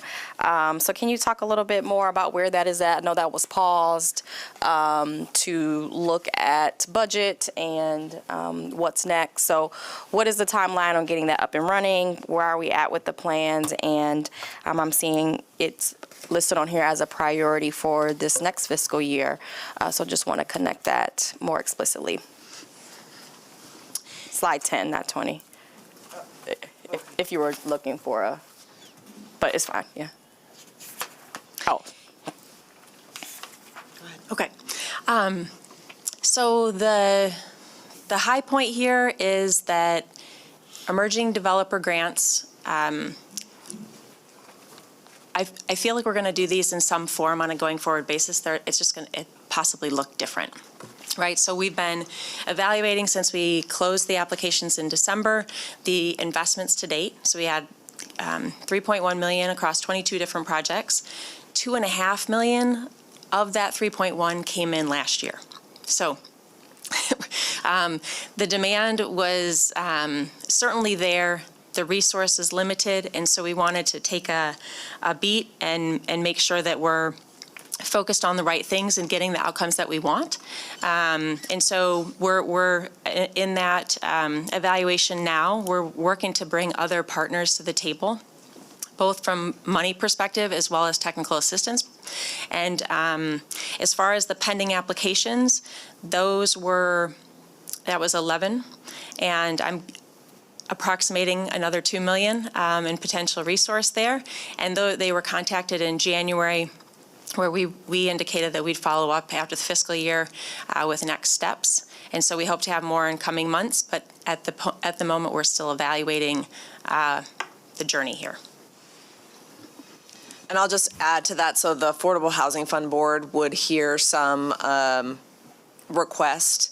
Right now, the 11 applications need to be evaluated or are in the process of being reviewed to see if they fit within the policy of the board. So affordability in some way, shape, or form will be necessary. The affordability level changes depending on whether it's rental or ownership. So we really have to look at those applications and see if any will fit within that. And then we have shared the same presentation that Ms. Renero made with the EDPT with the Affordable Housing Fund Board. So we expect to be able to provide a request to them for those applications that would qualify for Affordable Housing Fund Board funds later this year as well. Okay. Look forward to staying up to date on that. Did you have something on this topic you wanted to add? Commissioner. Just wanted to add that perspective. That was on my list of questions to Commissioner, and I'm sure you all knew that was going to be a question we've had because we talked about it. I think there's been so much interest. I think there's two things that we should be thinking about for a little bit longer horizon.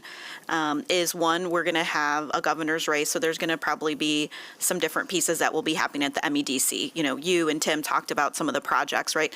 Sometimes what we'd like doesn't always fit, but how do we understand what will be those priorities under whoever administration, I think is going to be a priority. So taking this time to evaluate, I think there have been some projects, right, Ms. Renero, not a ton that haven't moved forward, but we're probably because of capital stacks. And we have seen in this last year, we heard from our treasurer today, just obviously a very much softening, people sort of taking a little bit more time, understanding how these things are going to work. And so the capital discussion, what can we provide, but is there going to be all of the other capital to follow? So I know that has also been a conversation that we've had with some developers as well. And that has, I would say, definitely changed over this last year, much more than probably when we started this conversation.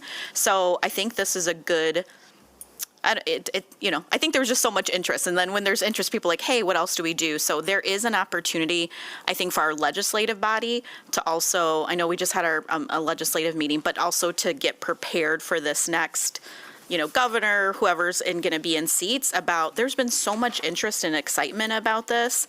But I also know, hearing from developers and kind of the CDFI space, just cost of construction, we have, I won't say who, but there's been a business that I've worked with in the past and just been challenges with trying to get insurance up and running and some of these other things that seem like, oh, it's just a check mark, but are certainly can delay that development process. So I know that's also what that executive committee or that subcommittee at Brownfield also wants to evaluate, because certainly the money, but then all these other enabling factors are going to have to play out appropriately. So I just wanted to add that perspective, Commissioner. So Yeah, thank you. Yeah. Great point. And continuing with that, even the role of our permitting process. I talked to a project a few weeks ago that they were on week 5 of waiting for someone to come out and inspect. And so inspection or permitting. And so that caused project delays, to your point, around costs and things like that. So administratively, there's some implications there, but really, think it's just kind of support the idea of a more comprehensive strategy as we move forward, and look forward to those updates. Okay, so second question is around, I am on slide 2022, looking at the improvement districts and authority budgets.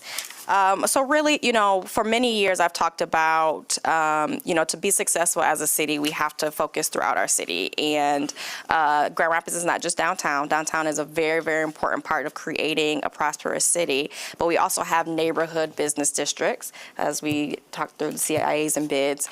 And they need attention, time, resources, as well as staff capacity.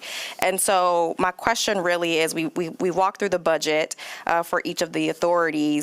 But I really want to hear a little bit more about staff time allocation and how staff time allocation is split between economic development downtown versus economic development in our neighborhood corridor districts, and what proportion of staff capacity is being spent in each of these areas, let's say on an average year. Do you need follow-up time to analyze that? Maybe a bit, but I do want to just comment. We've had success this last year adding resources to support corridor improvement authorities. So recently promoted Vera, who leads the work there, which is great. And I'm excited about that, as well as replacing her position, that both positions are fully dedicated to this work in the corridors. So I think that a lot of the excitement that I had last year and the things that we wanted to do, we really built more of the team up this last year in order to be able to follow through on some of those ideas. And then we could look at the TIF approved outside of downtown and Commissioner Knight? some ratio later. Oh, I'm sorry. We could do some additional follow-up on the TIF and the reimbursement work. There's a lot of the projects that are outside of downtown that drive a lot of the administrative work, so we can follow up with more detail. Okay, good, thank you. And again, getting to staff capacity proportionally, where is it being spent? Are our business districts and business corridors getting their fair share of our internal capacity? Is really adjacent to the other programming. Adjacent to the focus on downtown versus focus on our business corridors. Got it. Not a judgment at this point, but really I think it's a good starting place to know. And anecdotally, I think that we need to spend a lot more time and resources. Actually, it is a judgment. I think we need to spend a lot more time and capacity on our neighborhood corridors. But I think it's good for all of us to be at least starting from the same point of conversation of where are we right now and what does it look like to shift that over time. So thank you for that. One more before I let go of the mic. Well, two more. One, we can follow up this if needed, but this related to special events. A few years ago, maybe 3 years ago, our first year, 2023, we had a conversation about fee structure related to special events. There were ARPA dollars to help, particularly community groups, grassroots groups, plan events, waiving fees. That went away with some ARPA dollars, and we had a discussion within Mayor Bliss about how do we bring back some version of that program. And as I've engaged with folks around the community, when I say, what do we need? I do a lot of undercover work, okay? I go to places, don't tell folks who I am, ask how they feel about the city, what's needed. And what I hear a lot and when I do my undercover work is art, activation, events, and for, I think, a community of artists that might not be as connected to the city and or face barriers in the special event fees. I know we have the art and cultural committee work that's happening countywide, but wanting to hear more about how are we approaching fee structure and how do we ensuring that these events can stay accessible for everyone throughout our community. Mind if I take this one, Ms. Bear? Please do. Okay.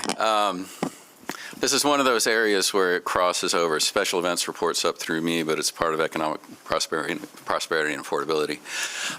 What you're referencing was actually a cash sponsorship program for special events. It's been 10 years now. I believe 2016 is when we adopted an amended fee schedule that has deeply discounted fees for community organizations and their events. So that's still in place, recognizing that there's still prohibitive costs, particularly when you start talking about some of the costs that are related to public safety, street closures, things like that. We're not bringing forward at this point any cash sponsorship program like we had in the past, but we believe that that's really where the point of need is, particularly when you talk about neighborhood-oriented events. Some of that has been covered through the Neighborhood Match Fund, but Neighborhood Match Fund isn't intended for ongoing support of those types of events and activities. Great. Sounds like another problem to solve for. It does. All right. Yeah. So again, just raising up, I think that that's really important. I hear you, but I wonder how we can put more attention there. And I think this goes right back to the point that I'm making in the sentiment of where are we spending our time and our capacity, and who and what are we prioritizing.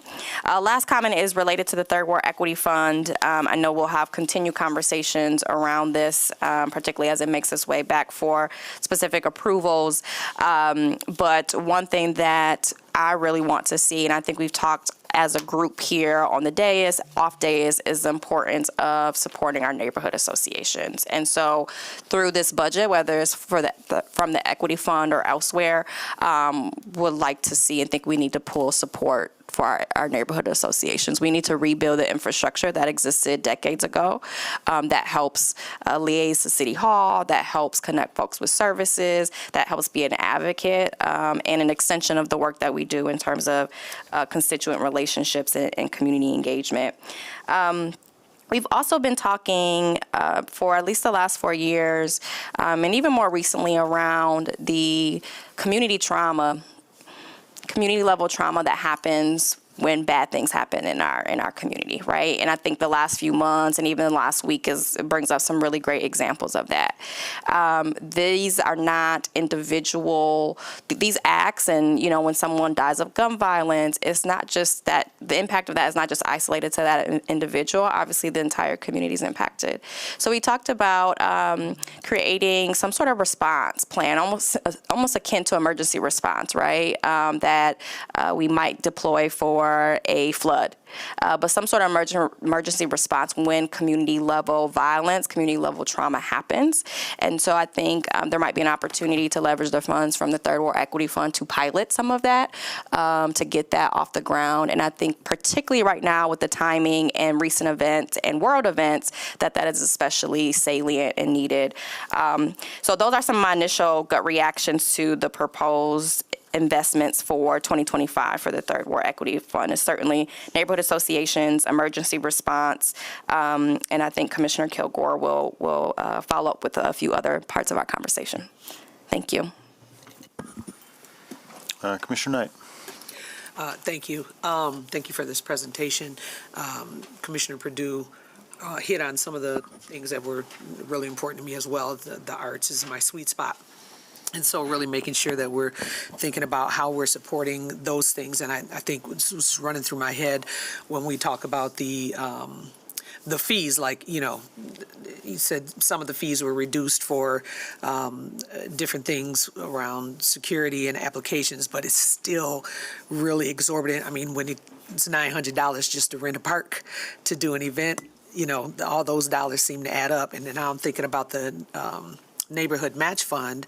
I think I mentioned this last time. There were a lot of people that were looking to do things and utilize those funds for events and activation in the community, but those funds had been diminished. And so now we're thinking about, okay, it's like telling somebody to go to the grocery store and I want you to get groceries, but you're not giving them any money to do it, right? And so we want these things to happen in our community, but it's like where can we be a little more creative in helping some of those things happen?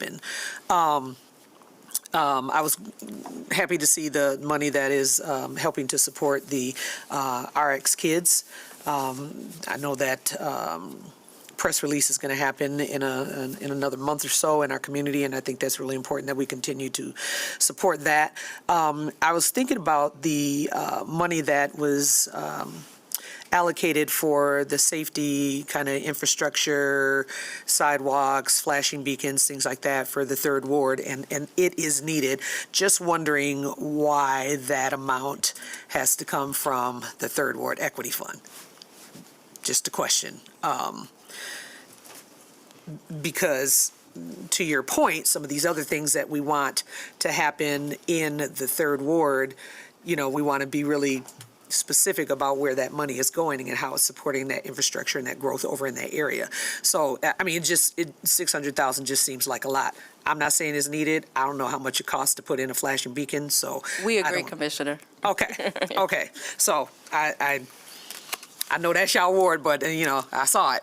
And then also thinking about our CIA supports, again, even thinking about the amphitheater, and looking at different transportation options and thinking about the Dash and how we obviously had to make some changes financially in the routes and how it's serviced. But I think we need to take some time over this next year as we watch how things play out, and rethinking how we can utilize the Dash. Yes, this year, we need to minimize, we need to save money, we need to make sure that we're being responsible. But thinking about how there can be some cost sharing for businesses and go back to looking at expanding it back out and cost sharing with businesses. And maybe there's, a discount for people that are going into these neighborhoods, but they can get something from the business. And there's a cost, right, but not an exorbitant cost for people to utilize that Dash, so that there's money to help support that. You know what I mean, going forward. I don't have it all fleshed out. I had a lot of ideas and people bringing comments to me about that, and how we support that, because if they expand into the neighborhoods, we don't want that cost to be then pushed off on the CIAs and that they're the ones responsible for just one thing. But how can we bring money into the Dash and utilize the neighborhood and support those businesses so that people will go into the neighborhoods, but there's money going back into supporting the expansion of the Dash, if that made sense. I said a whole lot of stuff, I know. I was just writing really fast. And then definitely want to hear a little bit more about the zoo millage, and the possibility of the county decreasing that share, because I think with all the work that has gone into, not the zoo, I'm sorry, the museum, all the money that has gone into revitalizing and building that up and the things that are happening, I would hate for that to be impacted. But what other options do we have, right? It doesn't make sense to build something bigger and then it end up not functioning because we don't have the money to support it. Before these questions stack too much, and we get through the work session not being able to respond, let me just touch on a couple. Okay, let me just touch on a couple.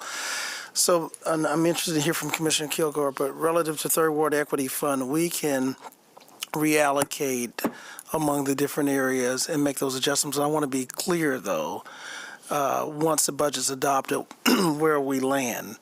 And so if there's a desire to see more of this kind of violence prevention healing, I know we attempted after a couple of critical incidents to have some community service, social services, mental health through OPA. But if there's a desire to do that more ongoing, we're already also talking about a mediation program potentially that we could fund from future violence prevention funding from the state that we haven't not stood up yet.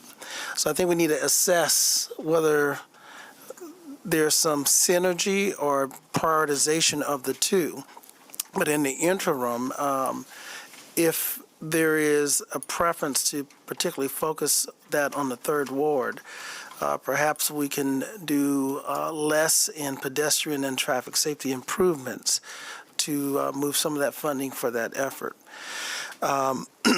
I do want to also just, I know there's been a lot of conversation on the dash. We talked about a little bit of that last week.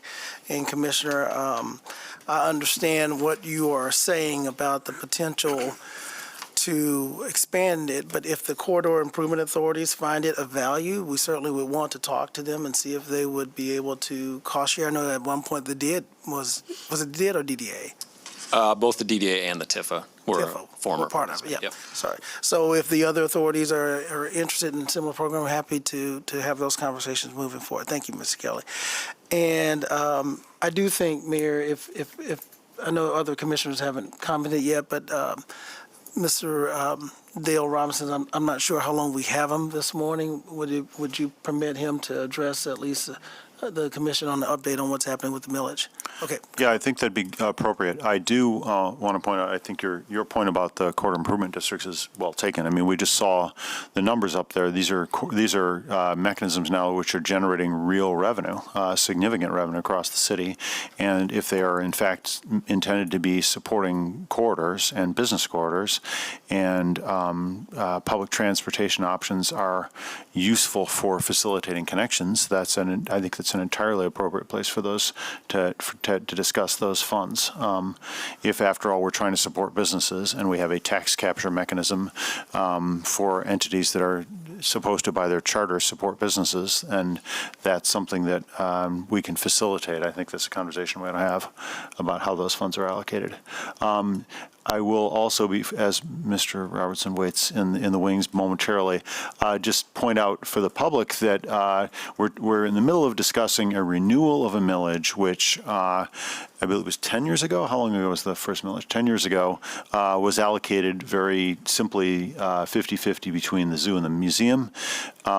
This is a county-wide millage, and it's a little bit of an odd, it's neither fish nor fowl in the sense that it's a millage that supports two assets, and one of them is owned by the county and one of them is owned by the city. So even though it's a county millage, it's, it historically was seen as regional support for regional assets, but there's different ownership. And so we, as a city, are not going to be able to approve the millage allocation. That's just the way it is. So that's going to be a decision by the county commission. But historically, that was a 50-50 split. And the city manager and I have been in conversation with the county and have actually reached out to them and acknowledged some of the pressures on the zoo, some of it being deferred maintenance and things that frankly, the good management at the museum means that they don't have those pressures, but that there are some structural financial pressures at the zoo and acknowledgement of those. We were open to a slight shift in the allocation, but obviously from using our city hat, it's very important to us as a city that our jewel on the river, our maybe our finest public asset in downtown, city-owned asset, and the thing that clearly engages our community across the board in ways that don't involve concerts or anything like that, but that the museum continue to get robust support. So, Mr. Robinson, feel free to update us or say anything you want. Thank you, Mayor, City Manager, members of the Commission. I am Dale Robertson with the Grand Rapids Public Museum, and if I could just maybe to expound on that a little bit, Mayor, what you just said, and bring us up to date with what just happened an hour ago. Okay. So, yes, back in July, the Grand Rapids Public Museum and the John Ball Zoo sent a jointly signed letter making a formal request to Kent County to place on the ballot an identical renewal to what was passed in 2016. So 50-50 split, 10 years, and in this case at the current Headley rollback rate. So it was truly a renewal. The county formed a committee of the county commission and then began going through a deliberative process to evaluate that. They arranged for a study by Plant Moran to look at zoo financial analysis, museums. The museums was much not as wide-ranging as what was done for the county. As a result of that, they came up with 3 additional scenarios for funding for the millage committee to consider. So first was a 50-50, then there was scenario 2, 3, and 4. And through processes of give and take and meetings, the 2 scenarios that emerged with getting the most attention were scenario 2, which is essentially covering net operating expenses as calculated through the Plant Moran study. That would result in about 71 million total over 10 years, so $7 million a year. Under the 50-50 scenario, it was expected, of course, to be higher, 90 to 95. This is to each organization. Scenario 4 recognized net operating income, but also pulled out from the Plant Moran study that the Plant Moran study identified $8 million in expected asset management needs to maintain pieces of the facility and avoid getting into a deferred maintenance issue. Scenario 4, though, called for $4 million towards the $8 million that the Plant Moran study. So our counter proposal during this was we would support the museum scenario 4 with not just the $4 million to cover asset management, but the 8. And that's what I spoke in favor of this morning at the millage committee meeting at Kent County. The committee voted at the end of their meeting today to move to the full committee, the full commission, scenario 2.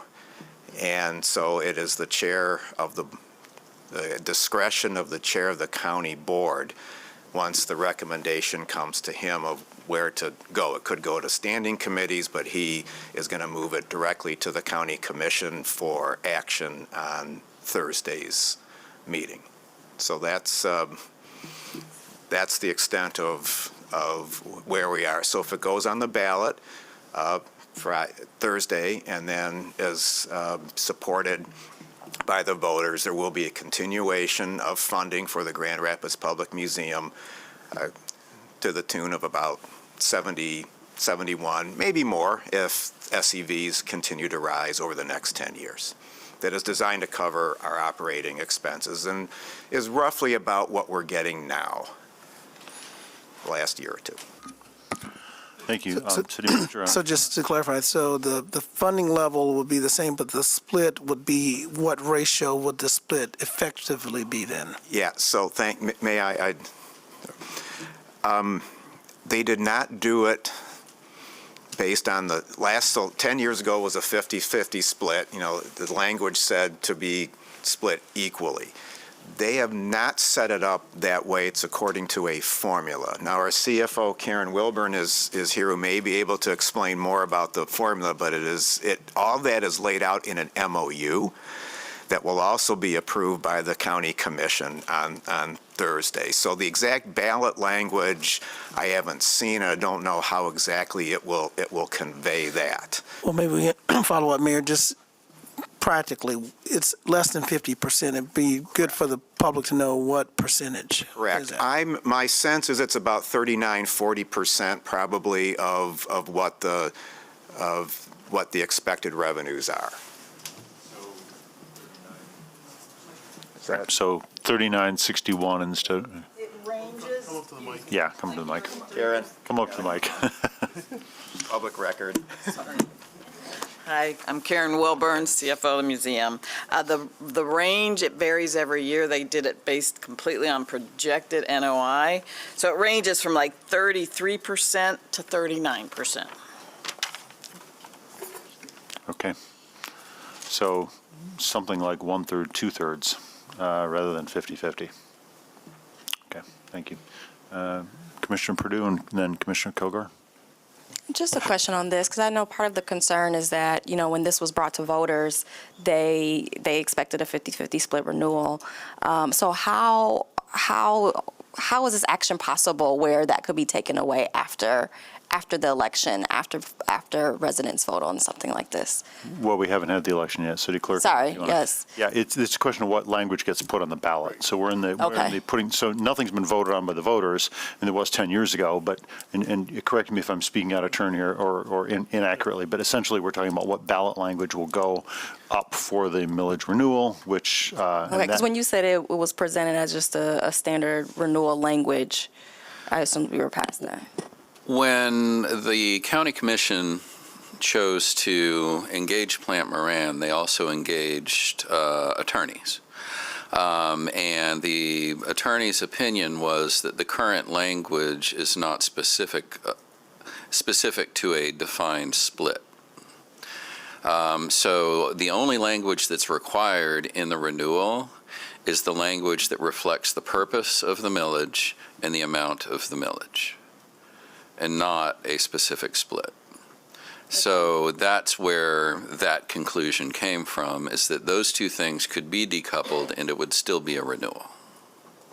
Got it. Thank you, Commissioner Koger. Yeah, thank you so much for the impromptu. I didn't know we were getting a whole thank you so much to the museum. I appreciate it. I guess I'll touch on that first. I've got some comments for our whole presentation here, but thank you to the folks from the museum for that. And I'll say, I don't know, I just think it's, especially in modern times, it's deeply important to have history uplifted. We have a whole museum school. I'm actually speaking to the museum school students on this week, Friday in the morning, about courage and standing up and not being a bystander. So in that same vein, I think it's actually inappropriate. I hope our colleagues at the county level understand that both of these, the museum and the zoo, are deeply important, and would love to, not today because I really have other parts of the presentation that I want to talk about, but you know, I'm hopeful that they can communicate to the public why that maintenance was deferred and why now they want more money to like foot that maintenance. And I think to me it just sort of smells like old school smokestack chasing. Like, we've got this big fun project, the aquarium's great, that's awesome, but I just want us to be a little bit cautious here of how we are going to use public dollars. So thanks again to the museum staff for that. Now on to, I'm on slide 17, about the Third Ward Equity Fund is a top issue. And thank all of our presenters for their work today. But I really liked Ms. Barron's, the gradient. That was cool. I think that'll be good for community. Commissioner Perdue uplifted a lot of our concerns. We're going to follow up offline about the split that we're proposing. I really appreciate it for the public that it's a soft recommendation. The way that this commission did last year is what we are hoping to do this year for fiscal year 27, where the Third Ward commissioners work with community arm in arm and present our key findings in community and where we see the most need is, and then our colleagues supported us, and we really appreciate that.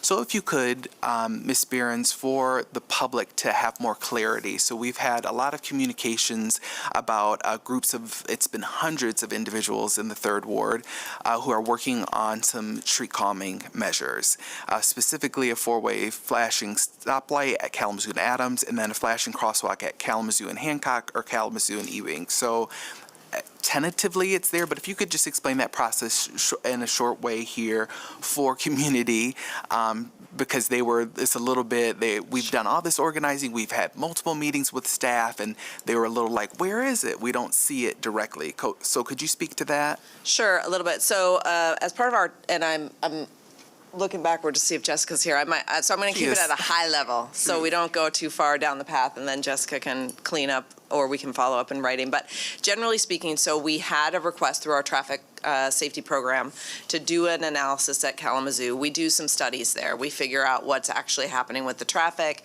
what are the improvements that are necessary, and sort of where should those improvements happen in order to get the behavior to change on that corridor. So that work has been done. That study had been done, the work shared. Now we have a process internally to say, okay, of all of the traffic calming tools that could be layered in here, what's the right sequence of those or package of those to apply within the $600,000 earmark to get the most bang for the buck in terms of the behavior change. So that's the piece we're doing right now. As soon as we have that prioritized list of projects, so I don't want to commit to those specific to a rapid projects that you just talked about, because I don't know where the staff is going to rank those in terms of these are the right improvements to make to get to the end result. So I think we share the end result with the stakeholders. The piece that's happening now is that traffic engineering science of these are the right improvements to make to get to the changed behavior. And so when we get that prioritized list, we will bring that to Economic Development Project Team, say this is what we would propose and intend to do. If that gets endorsed, then we'll work with the CFO to do the right series of budget amendments that would come to the City Commission that would move the money from the fiscal year 26 Third Ward Equity Fund into specific project budgets. Gotcha. So it's in there. I hear what you're saying with prioritization, but if I recall correctly, when we met a few months back, this was in line with Mobile GR's prioritization. I will defer to that, and we can Jessica's confirm here. that separately. I'm not in the weeds of that, so I don't. Yeah, so I mean, speak out of line. I think we met with Ms. Bernardinero, yourself. We've been working on this for quite some time, so that's why this is coming forward with Hundreds of Neighbors, is because this was in line with, this would be a good priority. So I'm hopeful and would like to see this move forward with that specific designation. I understand we have a process, but I really would like to see that brought to the top. So I think my question is, so when do we have Economic Development Project Team coming up, and could we, I understand our usual process, but I remembered specifically that this was in line with our prioritization and would not harm the other projects. So just wondering how that can all fall into place and make sure it's not lost through the current allocations that we have. Sure. I will go back to the team that's looking at those projects and we'll come back to the next Economic Development Project Team, give you a status update. Awesome. Thank you so much. And then +1 to what Commissioner Perdue said with the sort of emotional, psychological emergency response. I think this would be a really good area to test that out, pilot it, and try it. And then in addition, we continue to see really a need for neighborhood association support, more support in the Third Ward. So +1 to both of those. Thank you all again for all of your presentations today. Thanks. So, Mayor, can I ask for clarification? So this commission would support using the Third Ward funds just for the support of the neighborhood associations in the Third Ward. That's the ask, to allocate it just for an amount, whatever the amount is, just for those neighborhood associations in the Third Ward. I'm sorry.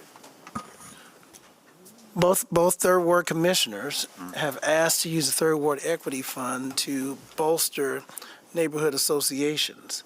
And I'm getting clarification from the dais that is the preference as well for everyone to use that, for us to use that fund just for the neighborhood associations in the Third Ward. I'm sorry. You're saying that you're saying you heard the commissioners say that they wanted to use the entire Third Ward Equity Fund? Not a portion of the Third Ward Equity Fund to help neighborhood associations. And I'm getting clarification. This is not going to be, is it or not to be used across the entire city or just in the Third Ward? Right. Well, You're asking other colleagues who are not, because you've heard the plus yeses for that. I would say for me, again, I go back to, I was here when the Third Ward Equity Fund, was started, and I think this is where we always think about it is equity, not, equality. And so for me, I'm totally fine with that.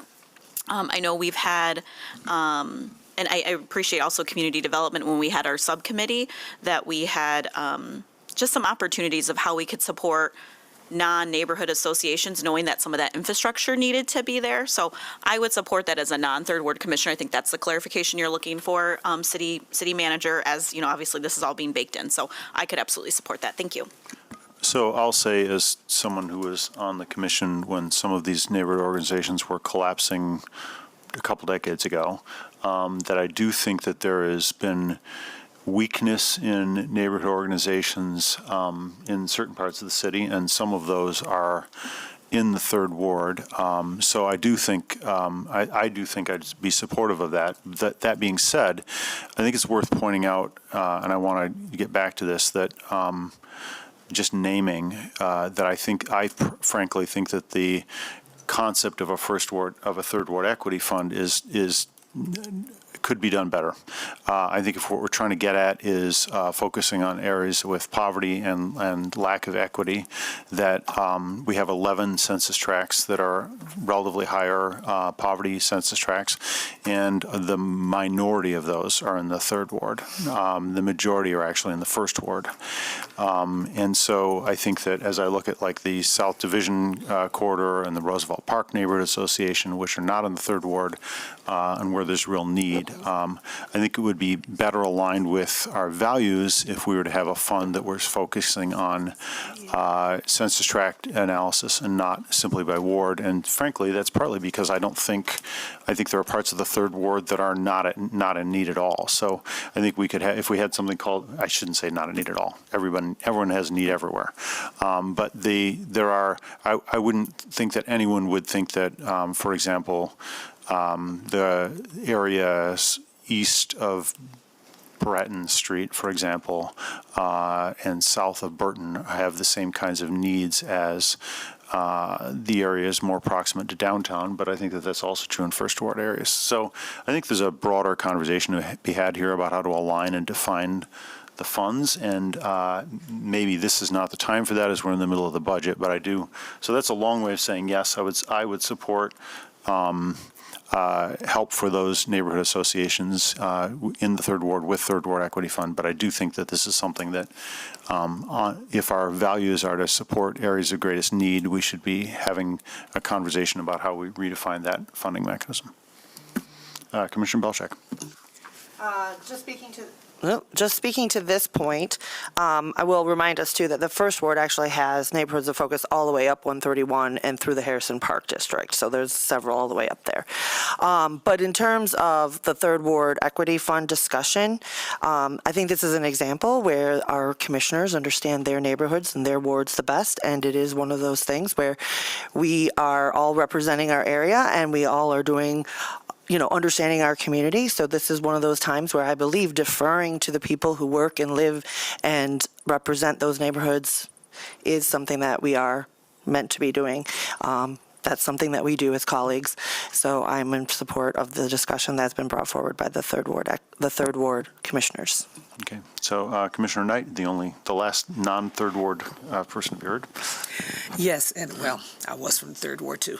But I just want to put forward, I totally agree, and these are conversations that they're having in that community, and so out of respect for that, definitely want to support that, but also want to lift up that, there are things that go on in every corner of the city, but that third ward equity fund was specifically designed to impact the urban core of this city that has been historically divested in, redlined, set apart, segregated, stripped from, taken away, all of those things. And so that fund was specifically for that area. There are other things that are happening across our city and in different communities to help support and uplift the work in those areas.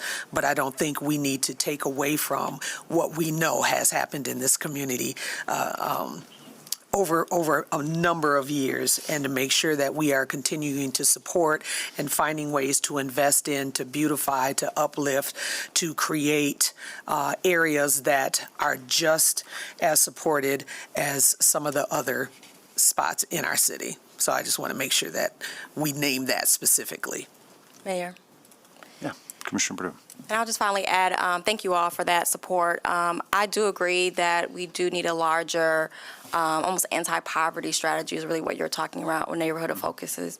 I do think that Third Ward Equity Fund is very different from that, but I do agree, and I do think that we have a lot of opportunity in front of us to better leverage that fund to make bigger impact. I think one of the first steps that we need after funding it is for it to really have dedicated support, right? I think it's kind of been a side thing to manage, and I think it hasn't been able to live up to its potential because of that. So I'm certainly aligned with you on how do we add a little bit more capacity so that we can actually get the most juice out of this squeeze. Yep. So thank you. And I agree completely. I mean, again, having lived through the history of some of those neighborhood organizations, frankly, collapsing for a lack of for a variety of reasons, but they really did collapse. And so, we all know there's some neighborhood associations which are prospering and thriving and doing great. But, it's a little bit like if you've got a family and one of your family members needs a little more help than another family member, like you pay attention to that, right? And I think that aligns with our values. And so we don't want to slow down our successful children in our, if you want to call our neighborhoods our children, but we want to make sure that all of our children get the support they need. So, no, I think you've got unanimity there, City Manager. Okay, Mayor, in the essence of time. I'm sorry, Commissioner Yasasi, you want to? I was just going to ask, are we going to, those of us that didn't get to ask a question on this section, are we going to have an opportunity to do that? Yeah, I think we're still moving to that, but thank you. You had what I heard you had was a response, not a question earlier when Commissioner Perdue was. So my list I've gone through, I've had Commissioner Perdue, Commissioner Knight, and Commissioner Kilgore this far, so haven't forgotten about you. But our city manager is starting to notice that the sun's going down. So I don't mean to, I don't want to curtail anyone's comments, but it is 11:45 now. So, Commissioner Yasasi, if you want to go next. Mayor, let me, of course, in the essence of time, we should delay the start of the Economic Development Project Team till at least 1 o'clock. If we have to do this and go to a closed session, so I'll ask the staff to let everyone know. Thank you. Good point. Thank you. Commissioner Yasasi? Thank you. I think, thank you all for the presentations and for the information that was shared today. Last week, we talked about how we were going to focus on the budget, and I think you inherently can't, it always comes back to values. And so I think that's why there never feels like there's enough time to have these discussions, because quite honestly, what I see here in front of me is well thought out, well executed plans that we have had for the last year. And so now it's just like reaffirming those again. And we also need to think about what are the, what do they call them, the headwinds and the tailwinds and all those sorts of things, especially as we go into a new year. That's why you brought up the pieces on the, state of Michigan, because there's going to be a whole nother, sense of considerations. We also know that change is really hard. I'm excited to see Lionel Richie on Friday, even though somebody made a joke about not wanting to see Lionel Richie. So whoever they were, shame on you. But, and so we're preparing for this. We're excited for it. This is like our Super Bowl, if you will. And it also, just like we had this conversation with what the mayor said, I was getting frustrated because I feel like we've been having this conversation about the Third Ward Equity Fund. We can do two things. We can do multiple things at once. It's not, don't do the Third Ward Equity Fund, and then we're going to do this other thing for the First Ward. And so I just do not want that conversation to continue. And I really appreciate the framing that you put on that, Commissioner. So really everything that was presented today. Sorry, Tim, I didn't have a lot of questions for you because I think we have been sort of, even though, again, it's not just one authority, we probably can see some of that more directly, where sometimes some of these other projects, we might not see what is all behind them and what's going down. So the number one thing that I just, wanted to say, I support what's in these efforts. I do think we are trying to figure out how to balance people wanting to activate, but also, we are in a different financial position than we were in when we talked about ARPA and these sorts of things.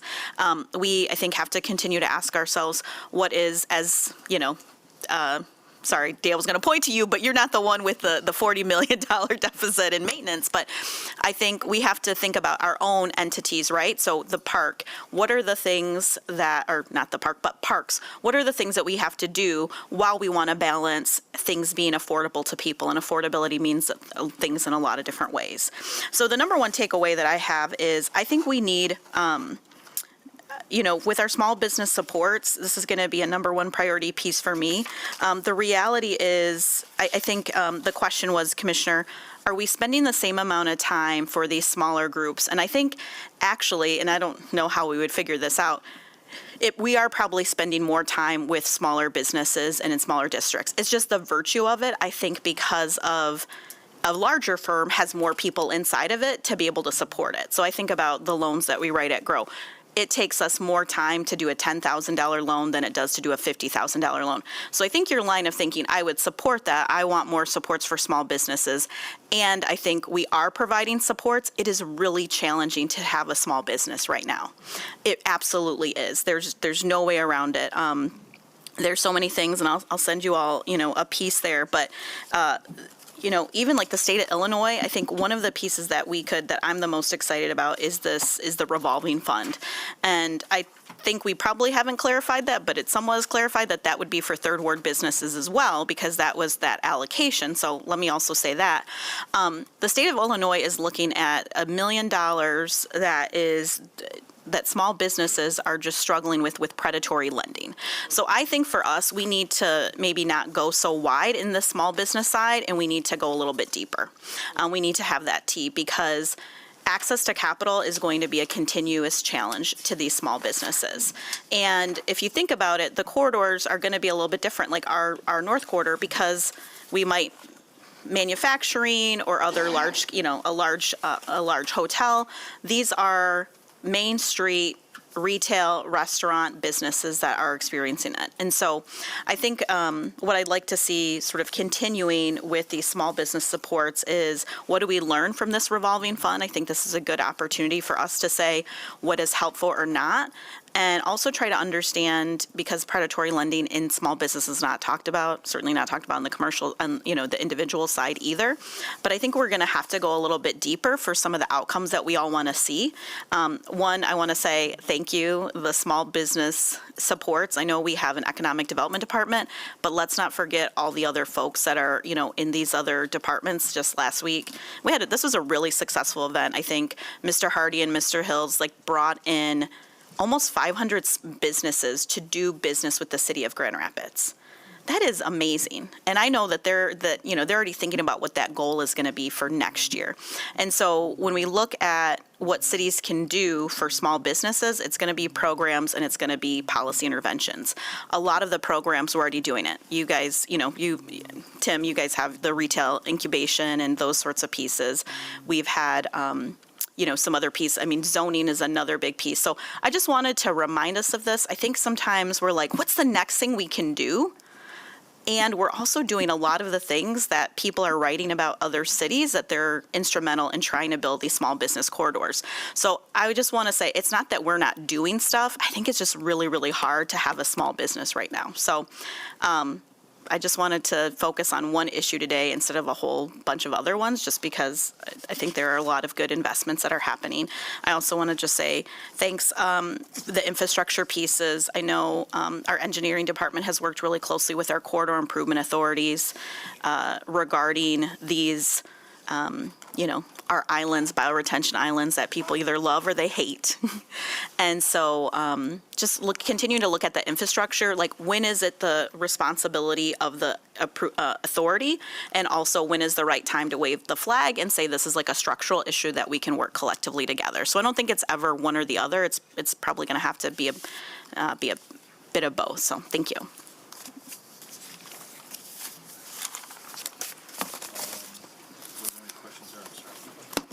Was there a question there or not? Nope, but nobody else only answered questions. Okay. So No, I I just wanted to know possible if for me you to share want my thoughts. No, want to know if we need a response from staff. So, let's see. Commissioner Belcheck? Well, I'll make mine very brief. I just want to provide strong support for the things I've heard my colleagues already talk about, in particular the Emerging Developer Fund. And I just want to note that according to my reading of this budget, there's no actual dollars allocated to the Emerging Developer Fund at this time, because you're going through the review process. I would just like to strongly encourage us to speed that up. we need to get those funded. And I also want to provide my strong support for the concerns that are emerging constantly about the DASH. I think that this is an economic development opportunity that's being missed. We need to find a way to make that viable and functional. And I will continue to say that there are, many, many businesses that will be missing out on the economic development of the amphitheater opening because the DASH has been shrunk. I do believe that with a $1.6 million budget change equivalent, that we should have had the opportunity to talk about that, city manager, not just keep that in-house. But those are my two main points, and I'm going to be looking forward to the updates on the Affordable Housing Fund diligence on the bonding or the other options, and just again seconding that we need lots and lots of support for our CIAs. So Commissioner Belchak, if I could, we did not highlight this actually, but I do want you to be aware that we are working on shuttle ideas for some of the business corridors, for particularly the venue event performance nights. So we have talked to the CIAs about creating an opportunity. So if you remember when we talked about, it was really a very parking forward conversation, so forgive me for that, but we're talking about spreading the trips out geographically and time-wise. And one of the tools to spread the trips out geographically is we have engaged with the corridors about an opportunity to run shuttles on performance nights and invite people, to do their pre-event meals and gatherings somewhere else and then take a shuttle in. So we'll be piloting that during this period. There may be a way to work with the Rapid, if some of that proves out to be actually worthwhile, to work with the Rapid to expand some kind of offering. So I just want you to know that we are looking at that already. Mayor, if I could, I wanted to listen, but I appreciate Commissioner Sassi's comments about making sure we stay focused on the work that we are doing before scaling or starting before scaling to something else. So I think that's a very, very wise counsel there. I would offer that to not just the staff, but the entire commission. And part of the conversation around the DASH, we did discuss the financial constraints on the DASH, starting with the adoption of the last budget and how the parking fund was strained, and part of that was the operation of the DASH. We continued that discussion at our mid-year budget update about some of the things that we were looking at. The Mobile GR Commission has publicly discussed that. That is a public discussion, and recommended that change that we brought forward. That was very publicly discussed in terms of my budget proposal. If this body wishes to fully restore the funding, we'll make other decisions, but this is your opportunity this is a public discussion of it. So I want to just make sure that you're clear. If we piloted a program starting in May, and that's around the amphitheater kickoff season. And if we don't want to continue a longitudinal review of that over the next year, and you want to see something sooner, we're happy to consider that. We're also happy to consider additional staffing. This budget was proposed with very lean staffing additions to the general fund. There was none. But if we want to add staff to focus on corridor improvements, corridors and authorities, we've talked before about having an allocation where the authorities contributed to some of that cost in addition to the city, because there is pressure on the general fund. What you heard from Mr. Robertson is, if this millage changes, I don't want to be dismissive, the variance of what would have been funded could be up in the area of $19 million or so, which means if there's added cost to the museum, the risk is now on the city to fund that without county support. So there are a lot of pressures on the general fund, and I want us to adhere to Commissioner Sassi's point about continuing to do the things we're doing now before starting something different. And if I could follow up on the DASH conversation just briefly, City Manager, and I'll leave my comments at that, unless anyone else, and we can continue this conversation or move on to our next portion. But I just want to point out that I think, following up on Commissioner Belchak's sentiments, we have a stated and a planned pilot period for this dash shift. And I think it would be a great thing for this commission to have a presentation fairly soon on feedback we're getting from business communities, feedback we're getting from riders, how that's going, not as maybe our final report, but, as an initial response to that, as well as explorations of whether we could, the dash is a loop, and so the question maybe is whether we can build something that looks more like a starfish and less like a loop. If there are points that we could run connectivity to downtown and maybe come up with another model. I mean, the advantage of piloting something and looking at it is you can plan as best you can, but then you experience, and so I think it will be important to have feedback on how the pilot is being experienced, how successful it is, whether we think that there are ways that it can be improved or reimagined. So I think it was explicitly intended to be a pilot or an experiment, if you wanted to put it even more dramatically. So anyway, thank you all for your presentations. Colleagues, not seeing anyone else who wants to make input, I will move us on to our next portion of the budget. And that is our health and, I want to say health and human services, but that's not our word. Health and environment.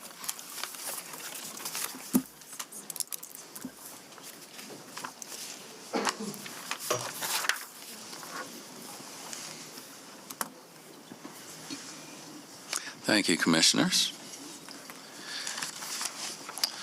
So I'm assuming we're going to try to move through this fairly quickly. We're good? Okay, so health and environment, as we've mentioned previously, is the really the priority area where we have the largest investments, simply because we're talking about the infrastructure that supports the community writ large in terms of water, wastewater, and things like that. For the purposes of today's presentation, we've divided this up into some focus areas for us to talk about. The first one we wanted to bring forward is, what are we doing in terms of the climate action and adaptation plan priorities that you all had set forward? So we've highlighted some items here. You'll see investments related to car share, investments related to our tree canopy, as well as food waste diversion, updating of the zoning ordinance, and then developing the systems to be able to track our own accountability to the CAP over time. Related to that, we've highlighted some of our greenhouse gas reduction efforts. We've talked previously about our efforts, in fact, made some initial investments in terms of expanding our capacity to generate renewable natural gas from the wastewater treatment facility. Continuing to expand our low and no emission vehicle fleet. We've talked about previously the Butterworth landfill. We're continuing to make progress on being able to develop solar on that site. And then we made some additional investments in this budget, hoping that we'd have that project done and begin the process of purchasing solar from the developer off of that site. The last item here you'll see is renewable energy evaluations for other sites within the city that we own. This is another way to build resilience for those particular facilities, but also to increase our own capacity to stand on our own when it's necessary. In terms of environmental health, you'll see here where we highlight our investments in lead service line replacement. Oh, sorry. In lead service line replacement, continued investment in terms of ensuring the safety and the quality of our drinking water and the treatment of our wastewater. You'll see investments here in terms of the urban forestry program, continuing work that started really about 3 years ago through Parks and the Forestry Department to ensure that the canopy is healthy. And then additional funding to complete the remediation of the ash lagoon over at the wastewater treatment facility. Also in environmental health, we have sanitary sewer improvements here at Woodlawn Cemetery, as well as continued investment in green infrastructure that helps reduce flooding and slow down water as it moves through our neighborhoods. The next highlight we have here is around community health. You'll see here we've got $200,000 for our expanded neighborhood cleanup program. That's something we started a few years ago, as well as investments to continue the personal storage program in partnership with Mel Trotter. We've got funding here for both Special Case Action Team and our Hoarding Task Force, both focused on maintaining neighborhood safety, health, and sustainability. And then $500,000 for community behavioral health services through the Community Development Department. Now we move on to our investments in parks and trails. You'll see here $5.7 million to increase that level of service. That includes both infrastructure investments and personnel. Continued funding for the operation of our outdoor pools, our free summer day camps, programming at the new MLK Community Center, capital investment in additional parks. We've got $2.4 million in 9 park improvement projects across all the wards. 82% of those are in our identified neighborhoods of focus. And then $500,000 for capital investment in the cemetery system. Here we called out our utilities specifically to talk about some of the things that we're going to be focused on in FY27, as well as some of the things that we're looking on further down the horizon. So for materials management, that's refuse, recycling, and yard waste collection. We did launch a phased expansion. We launched our residential organics collection program, and we're going to start looking at how we can expand that in a phased manner within our neighborhoods. We're in the process of developing a business plan specifically for the processing and the marketing of our compost as that program grows.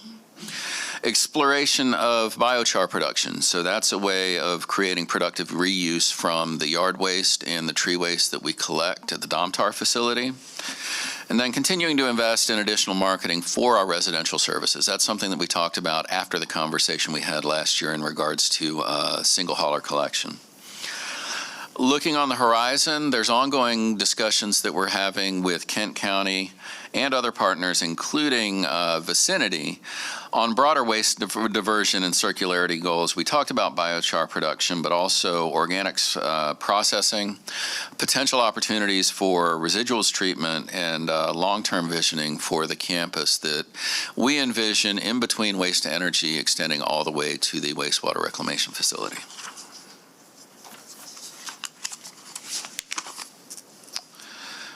So looking at wastewater, some of the things that we're going to be looking forward to in FY27 is reuse opportunities for our effluent that's produced. Currently, that just goes directly back into the watershed for the Grand River, and we're going to look at some ways that we might be able to make productive reuse of that in the community.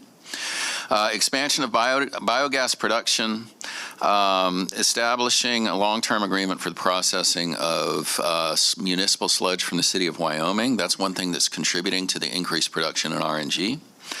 And completion of a site master plan for the WRF site that may include additional services, including water, including stormwater and some other activities.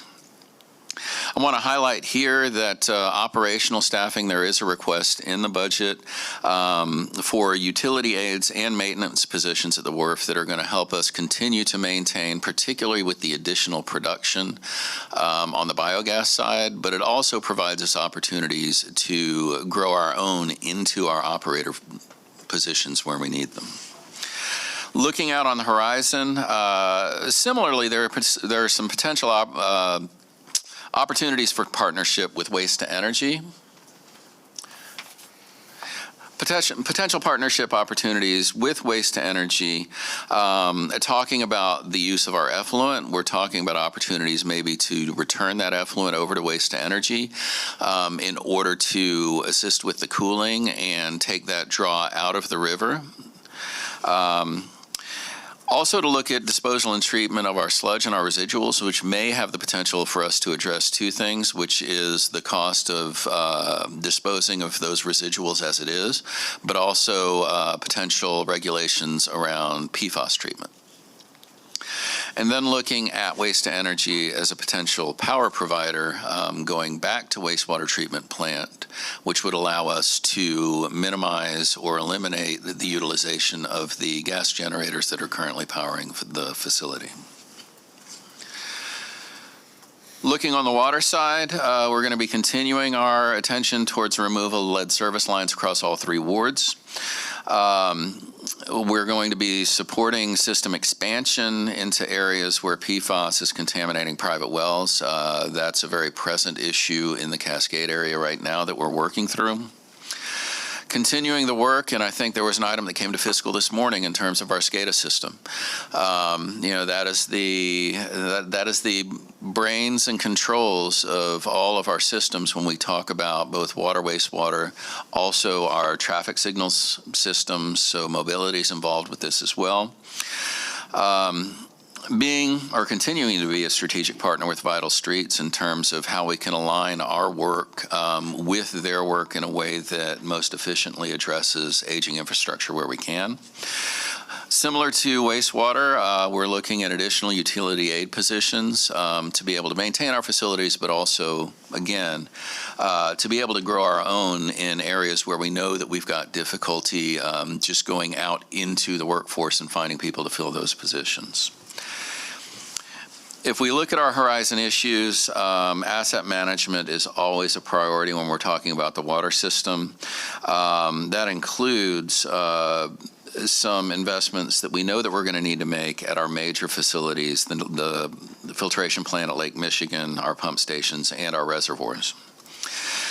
And then the last one here is not just restoring of the capacity of the mains, but also we've been pulled into a number of conversations from the economic development side on what is our capacity to be able to support additional industrial, in some cases technological investment in the region that might need water to supply.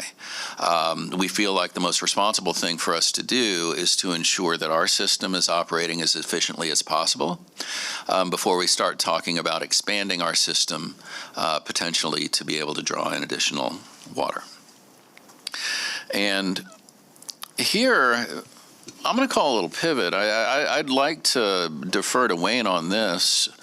Mr. Jernberg, our utilities director, can probably speak a little bit more in detail when it comes to where we are with the lead service line replacement. Yeah, so on this particular slide, you can hear me okay? Okay. There is one of the things that we did a few years back was the participatory budget process for what we called in-home lead awareness kits. We started that about 1.5 years or so ago, I think is when we started that. We're at 1,300 kits. That was specifically geared towards the 3rd Ward. We brought in Healthy Homes Coalition, and they've been an excellent partner with us in getting information out. Sometimes it can be a very laborious situation or process, trying to get people's awareness and attention to the topic. So 1,300 kits so far. I couldn't tell you right now how many lead service lines there are in the 3rd Ward alone off the top of my head, but 1,300 is probably going to be in the neighborhood of probably about 25 to 30% of those. So each one of those kits will have a pitcher filter in there that is geared towards essentially 3 to 6 months per filter that would remove the lead. So we are getting those out in advance of all projects that are happening in the 3rd Ward, to the point that we're starting to get requests from the 1st and 2nd Ward projects. Can we do the same thing? So in our budget request this year, we have requested funding to continue that process beyond the PB funds that were granted to water, which I think all came from ARPA, if I'm not mistaken. And then we've also requested in out years to continue that partnership with Healthy Homes to keep putting these filter kits together to get those out in advance of the projects. So that's been a great partnership. In terms of the lead service lines remaining, the number that you see up there is from the beginning, is from January. So just under 17,000 lead service lines.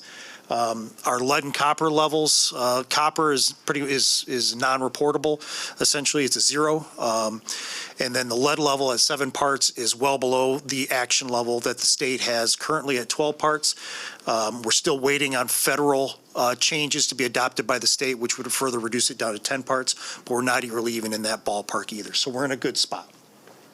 Investments, as you can see here, investments continue to be made. I will note that the calendar year 25 or fiscal year 26 amount of $5 million, that is a direct result of the state not appropriating as much money as they had in the past to us, but we continue to use that. I will note that we still show in FY27 the $2 million for operational, which is private side lead service line replacements. We continue to fund that. And then the $9 million that we project or are asking for in FY27, if we don't get the DWRF funding that we have put in through the project plans that were noted today earlier in the commission, that we will be looking at senior level municipal bonds to be able to fully fund those replacements. Okay, I'm going to call Mr. Tabor up here to talk about stormwater oversight, and then we'll take questions at the end if that's okay.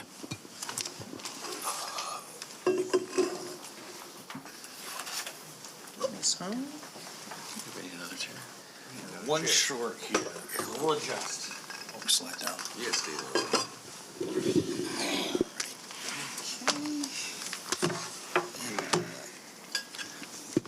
Could I grab the controls from you real quick, Mr. Matthews? Thank you, sir. We're good. Thank you.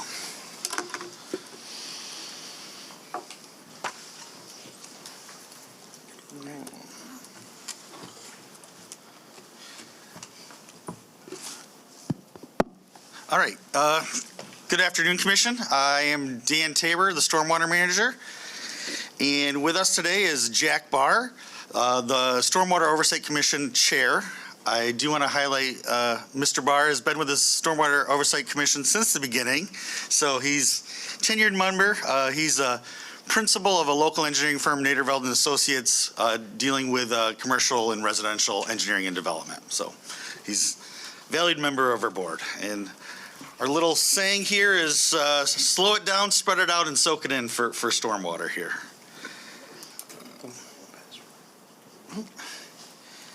All right, and just to highlight, we have a 9-member commission here for the Stormwater Oversight Commission. Mr. Barr is the chair, and assorted members representing business community, different wards, and really trying to get a cross-section of our community that deals with stormwater. Yeah, it was highlighted earlier that it's National Public Works Week, but I'll mention it's also Bike to Work Week. So I'm dressed like this because I rode my bike to work today, and I rode my bike from work to here, and it was raining. So this is what you get for me today. It's Bike Week. Yeah, so the staff worked very hard this year on the Eagle audit of our MS4 permit. It was successful. In satisfying Eagle, that included review of city records, site visits, touring city facilities. Basically, Eagle needs to ensure that we're complying with the MS4 permit and what the Stormwater Oversight Commission is intended for. In addition, staff worked on a stormwater pollution prevention plan for the 1500 Scribner Public Works building. I don't know if you want to mention anything else about that, or? Yeah, that's an ongoing partnership with our friends at Public Services. Basically, the municipal separate storm sewer permit, the permit we have with Eagle that we're required to have to run a storm sewer system, they want a stormwater plan for our high priority facilities, and Scribner being a public works facility with fueling and salt and all that type of deal. So we're in an ongoing process developing that plan, and with support of Mr. Gorney and his staff. So that was started Friday, so it's ongoing. Slide 4. What was that? That's slide 4. Oh, and just to highlight of our FY26 and FY27 budgetary items, stormwater is a general fund item, so basically a continuation type budget with similar requests and amended asks from FY26 in FY27. I would say no real or different surprises here. Continuation budget, and it's continuing our level of service goals. And this was a budget that was brought to the Stormwater Oversight Commission in February and did receive their recommendation for support there. And that was all handled through city processes for budget deliverables. So, and really continuing current programs, supporting rainscaping and green infrastructure, monies for drain and emergency repairs, really so continuing what we're doing.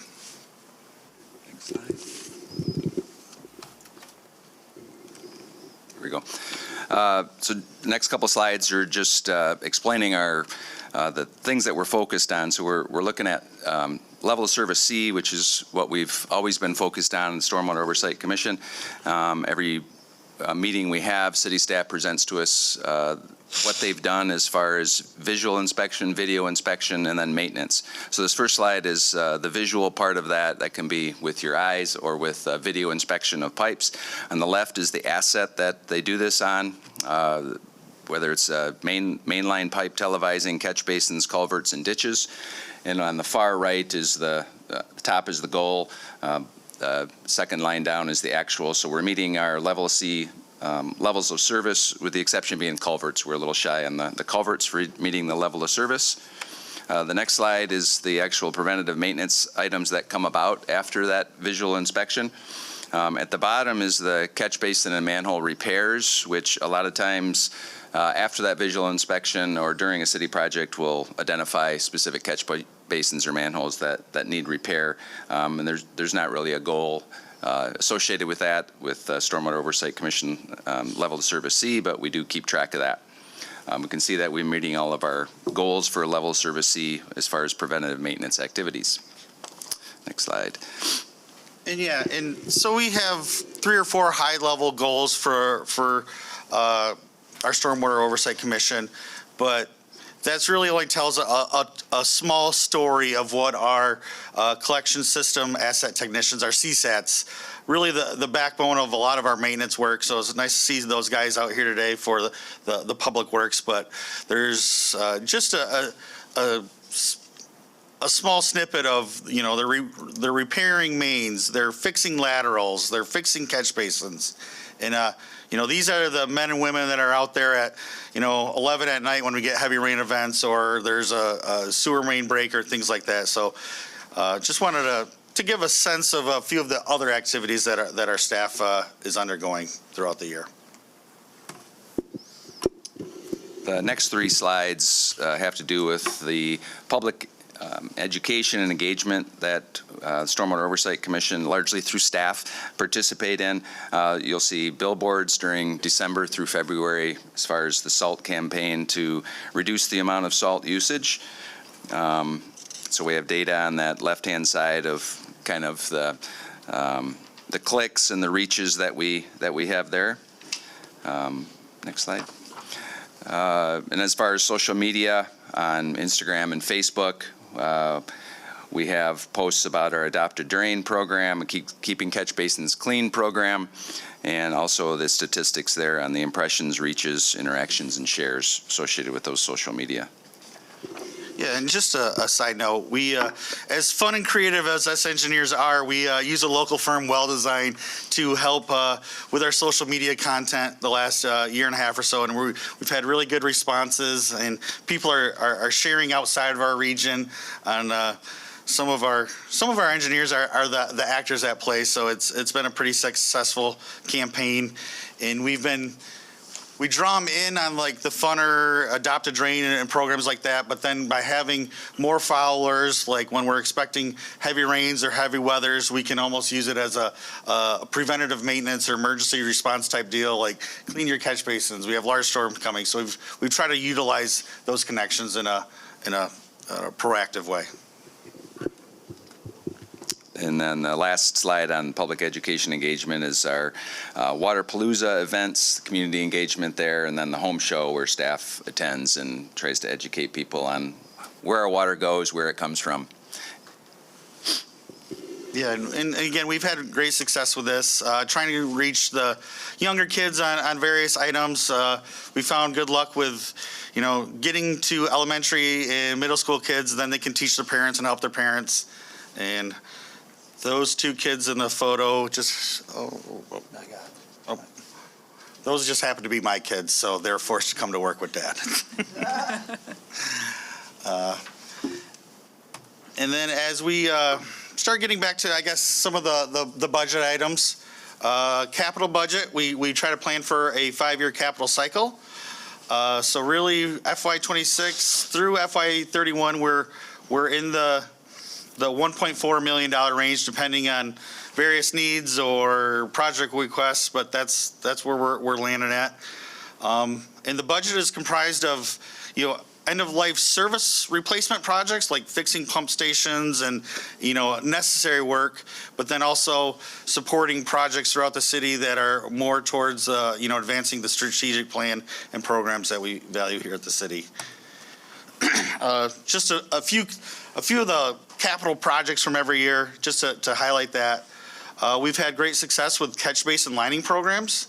So by lining the catch basins, we're seeing great returns on not having to fix roads.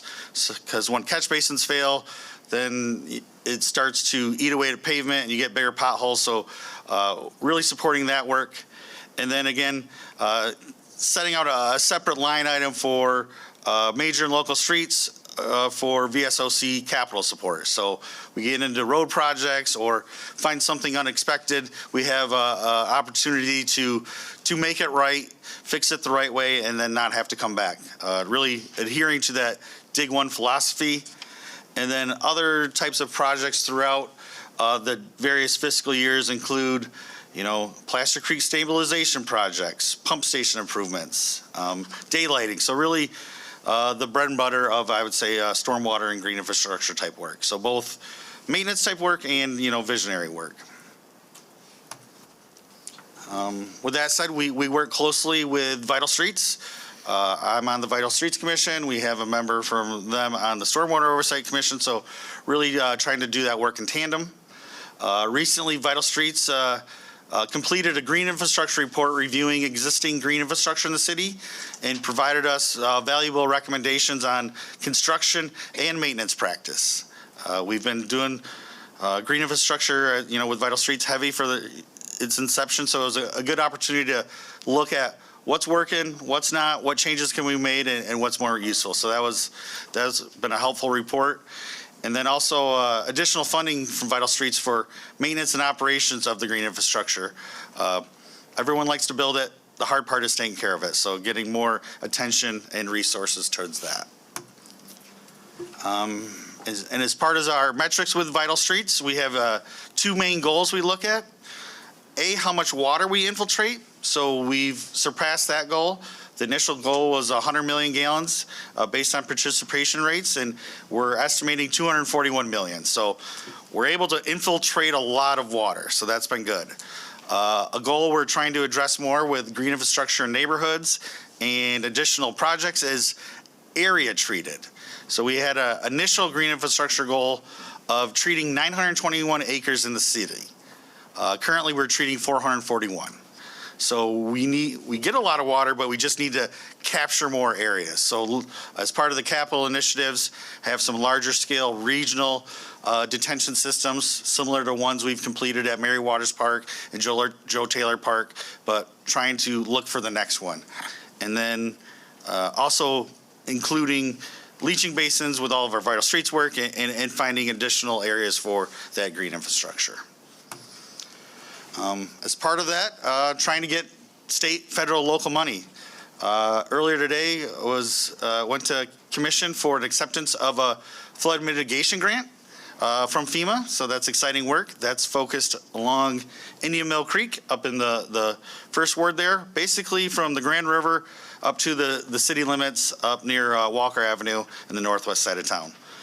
This is a very flashy creek, so looking at opportunities for flood mitigation, potential prevention, or additional protection of our fire training center and that large-scale consumers energy substation in the area.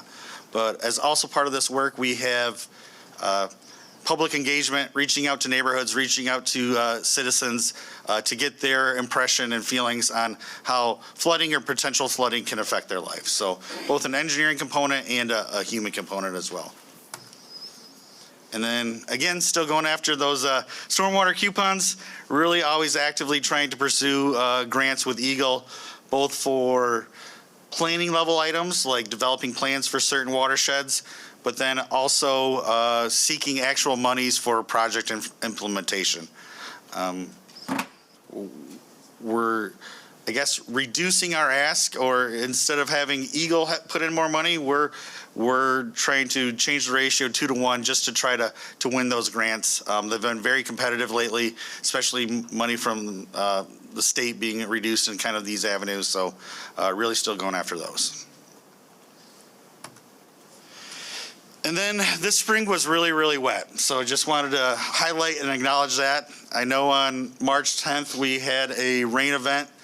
One participation measure I saw, in Easttown, there was roughly 2.19 inches of rain in a 30-minute span. That's a 100-year event. That's basically 4 times of greater than what we design and build for. So that's why there was challenges. March and April, March we had 38 311s related to yard drainage and issues like that. April we had 41. On a monthly average we get 10. So it's been still working through those. Customer service first. A lot of my staff time's been, helping with homeowners and businesses with technical advice of sump pumps and drainage issues, really reaching out to community on things that they're not experts in sometimes. It's led to 2 significant repair projects working through engineering on right now that's requiring engineering design and permit level support. So there's tangible effects from those events. And then again in April, it didn't stop raining, it felt like. Second wettest April ever, only to 2013. And as you know, in 2013 was when we had the highest crest of the Grand River. This time we had crested twice, right at 18 feet and change, minor flood stage. That led to a lot of additional staff work of supporting engineering, walking the flood walls, making sure those were inspected and safe. But then with all the development and construction along the river, my staff had additional inspections ensuring those construction sites, like the amphitheater and the trail systems and Canal Park, were appropriately buttoned up and conditioned for the heavier weather. And we're continuing to invest and support engineering in the flood wall system, freeboard enhancement, and resiliency projects with Annabelle and Sustainability Department. And the fun one of this month was we had Cascade Engineering out at the plant last week demonstrating a new flood wall barrier that we've been able to demonstrate and try out. So a mobile flood wall protection unit while supporting local business. So that was a fun win for the month. So.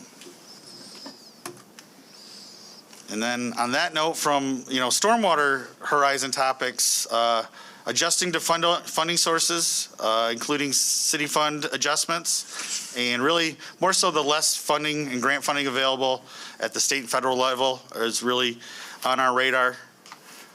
Reviewing the potential of a stormwater utility fee.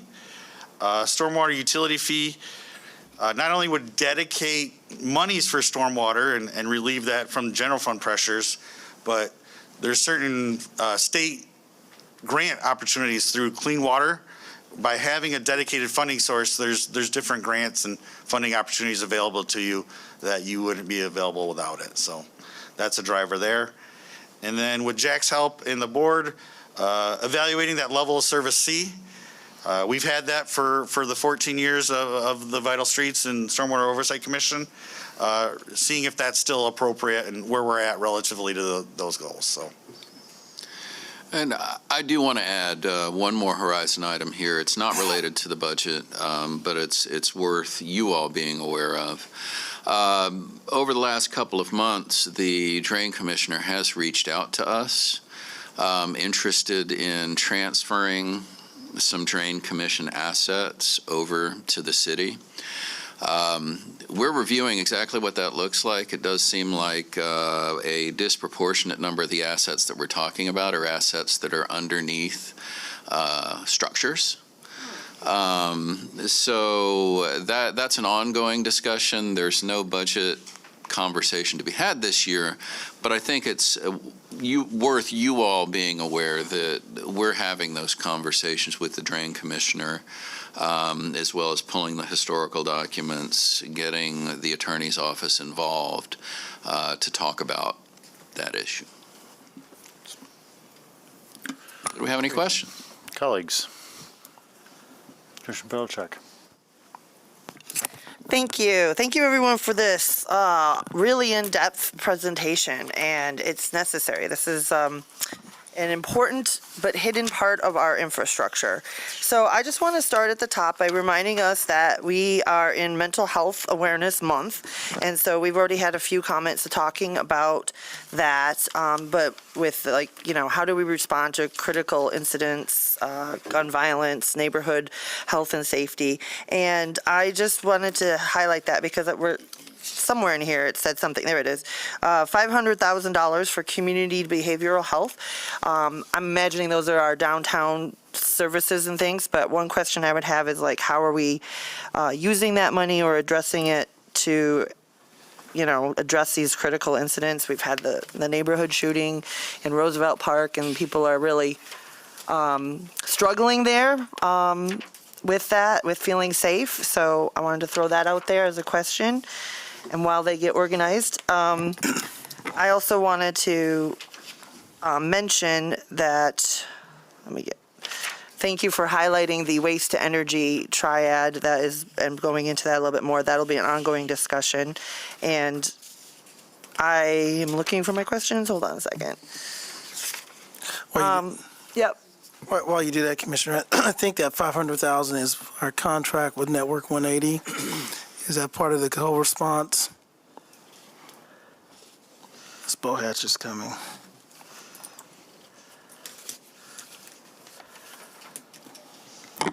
That's a combination of different services in your opioid settlement funds that are being provided through the neighborhood investment plan. So you have funds there that have been allocated that you approved today. Okay. So just percolating, I guess, as we think forward into other years, or as we continue to talk about these other gun violence and how do we address neighborhood safety, community safety, how do we talk about it in terms of our essential needs, including our mental health. So when it comes to our stormwater, a question that I have coming up is, how is your forecasting construction costs, and is it related to inflation affecting any of these? You've kind of got 1.5 million every year, but we are seeing construction and labor costs going up. And similarly, how are you prioritizing the areas you're expanding for geographical acres of stormwater treatment? So the forecast of the 1.4 million, I mean, that's just forecasting of projects and working through city processes. As inflation goes up, that 1.4 million will be less work. I mean, that's a reality of that. So I guess that's a discussion for. So you're saying this is your current budget forecast that you're going to be asking for, and then if there's adjustments, we would need to discuss that in future years. Correct. Okay. And then in terms of prioritization, that a lot of the grant work with FEMA and with state really focusing on neighborhoods of focus, honestly. A lot of the grant elements prioritize that work, so I'm in agreement in that work. So focusing on those elements, seeking the grant work. And then in terms of actual maintenance and infrastructure projects, that's where our master plan and asset management plan of assets really, I would say, let the science decide in terms of, pump station failures or likelihood of failure, really looking at it from an engineering perspective. I would just offer you the idea that we have some neighborhoods and this has kind of come up, I think you're aware of some of the emails, but there are some neighborhoods that are ripe and primed for neighborhood development, housing development, but currently don't have stormwater infrastructure, don't have curbs, don't have sidewalks, things like that. So, I love that you're prioritizing neighborhoods of focus and certainly looking for all those, what'd you call them, coupons, grants? That's Commissioner Knight. Give her credit for that one. I stole that from her. That's great. I mean, all the free money we can get from other sources, I suppose. But they're all public dollars, so continuing to use those and prime our neighborhoods for what's coming next. Thank you for your time. Those are my main questions. Just keep up the good work. Thank you. Colleagues, Commissioner Koger? Yeah, thank you all so much for your presentations. I'm really excited to hear more in the fall about cost analysis for the CAP, but this is a nice, quick snapshot of what's on the horizon for investment to our climate action adaptation plan. I think that's going to be important. I know a lot of folks in the community are looking forward to the fall. Ms. Tabor, if you could just quickly, will we have more information on this potential utility fee program and what other folks are doing, and will the commission be able to be a part of those conversations or hear more on a potential fee? Yes, certainly. Last year, there was some major court cases in Detroit and Ann Arbor that went in favor of the municipalities of having a stormwater utility fee. Mm-hmm. It's been very under legal review for several years associated with the Headley Act. Mm-hmm. The court cases basically said this is not a tax, it's for services. So very early in the initial phase of potentially looking at grants for the development of the stormwater utility fee. So I'd say nothing immediate, Mm-hmm. but with those court cases being decided, other communities and really consultants are going to start pushing their knowledge and awareness of development of a stormwater utility fee. So that's really where it stands. Yeah, I look forward to hearing more. Oh, yes. I'll just add, I'm a practicing civil engineer. We practice all over the state. The city of Grand Rapids not having a utility fee for stormwater is odd to me. Like every other your peer cities that are similar size, Holland doesn't have one, but Lansing, Detroit, Ann Arbor, they all have a stormwater play fee, and that's just common for land developers to know that they have that. We tried that in the Logie years, and it failed spectacularly.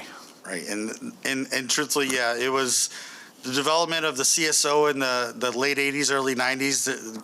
The political environment was no rain tax. Yeah. And then as Mayor LeGrand mentioned, again, looked at in the 2013 and 2014 era, again, yeah, there wasn't community support for it. So yeah, I think really now that some of the legal challenges have been addressed, I think developing some framework and messaging and program is honestly needed. And to Mr. Barr's point, it's unusual we don't have one. Yeah, I mean, then there's sort of a resurgence now. I think the governor, I continue to say this to folks, the governor in New York was saying no tax on teachers. There's a big resurgence of how can people pull back? And I understand where it's coming from.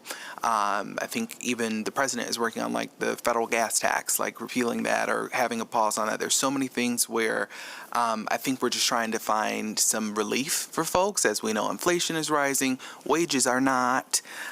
So I certainly will want to hear more on that. That could be a good tool for us that our other colleagues in the state have, but folks are really stretched thin. So I look forward to hearing more, and thank you for including that. Well, and honestly, though, the counterpoint to that regarding the stormwater utility fee is a lot of people and businesses do view it as a tax. Mm-hmm. It's really something that they're paying for now that they didn't used to have to pay for. And, and you have to think about also, nonprofits churches and ministries that have large parking lots that don't have any revenue that are now going to be paying stormwater items that not necessarily was apparent to them. So it's a discussion to be had. Yeah, good thoughts. Thank you all so much. Colleagues? I'll just weigh in with a couple things. First of all, I think it's worth the community knowing, as we talk about lead line replacements, which is great work, that our lead levels in the community continue to drop. And that's an amazing success story for our community. I think that I looked at the data and we're at levels that are about 30% of what they were in the 2000s. And so it's great to see the levels of lead exposure in kids continue to drop. And that's just true across the city. I happen to live in 49503, and I was looking at those numbers, and the numbers in 49503 in 2000 were like triple what they are in the worst neighborhoods now in the city. So like the whole exposure conversation has really moving in the right direction. I do want to say, I think I like your stormwater sewage, your stormwater slogan. I think the same slogan could be applied to compost, spread it out and soak it in. So and I also think that like the best solutions are the free ones. So I continue to think that one of our priorities in CAP should be to leave biomass where it is. I like my leaves. They're a potential fertilizer for my yard. And I'd like to be able to compost my leaves in my yard without having to get special city permission and special city tools, which is what's still required. So I hope we can move towards some free on-site, not move it around solutions for some of our organic and compost wastes. The last thing I'll just flag, I know we're going to spend $4.2 million on capital improvements for parks. I did some quick research during COVID. Pet ownership in the community went up by about 30%. And ultimately, it seems to me when we're talking about parks, we ought to be talking about activation and usage.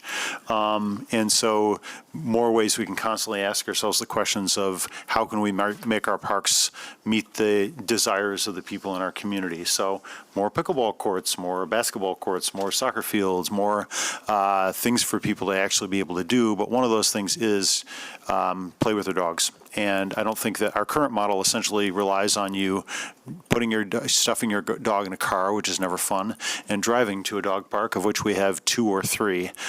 So again, I'd love a vision where you can actually walk to a dog park wherever you are in the city. We've got a vision for a city park within 10 minutes of where everyone lives. I think we should frankly have a dog park within 10 minutes of where everyone lives, because it's a big desire out in the community, and it's a real thing that people do with their time, and especially as we move towards more density. If we want more density in our community, we're going to have smaller backyards. We're going to have more people living in buildings where they don't have green space at all. If we're going to go vertical, that implies, the new buildings that I'm seeing on Leonard and Eastern and all these 4 or 5 story buildings, they have parking lots behind them, but they don't usually have big green spaces behind them. And if you're living on the 4th floor of a building, you don't have the lawn that somebody does if they're lucky enough to live in a single-family home. So as our city matures into more density, I think that more publicly accessible resources for things like that are really going to be important to look at in the future. So I want to lay that out there as a general theme. Yeah, but for clarity for this budget, how many parks, dog parks, are we planning for this year in this proposed budget?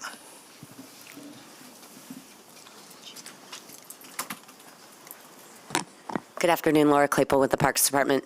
So in this budget, the 5-year capital plan for parks, we have about $1.5 million planned between fiscal year 27 and 30 for a big project at McKay-JC, which will include recirculation in the dog park.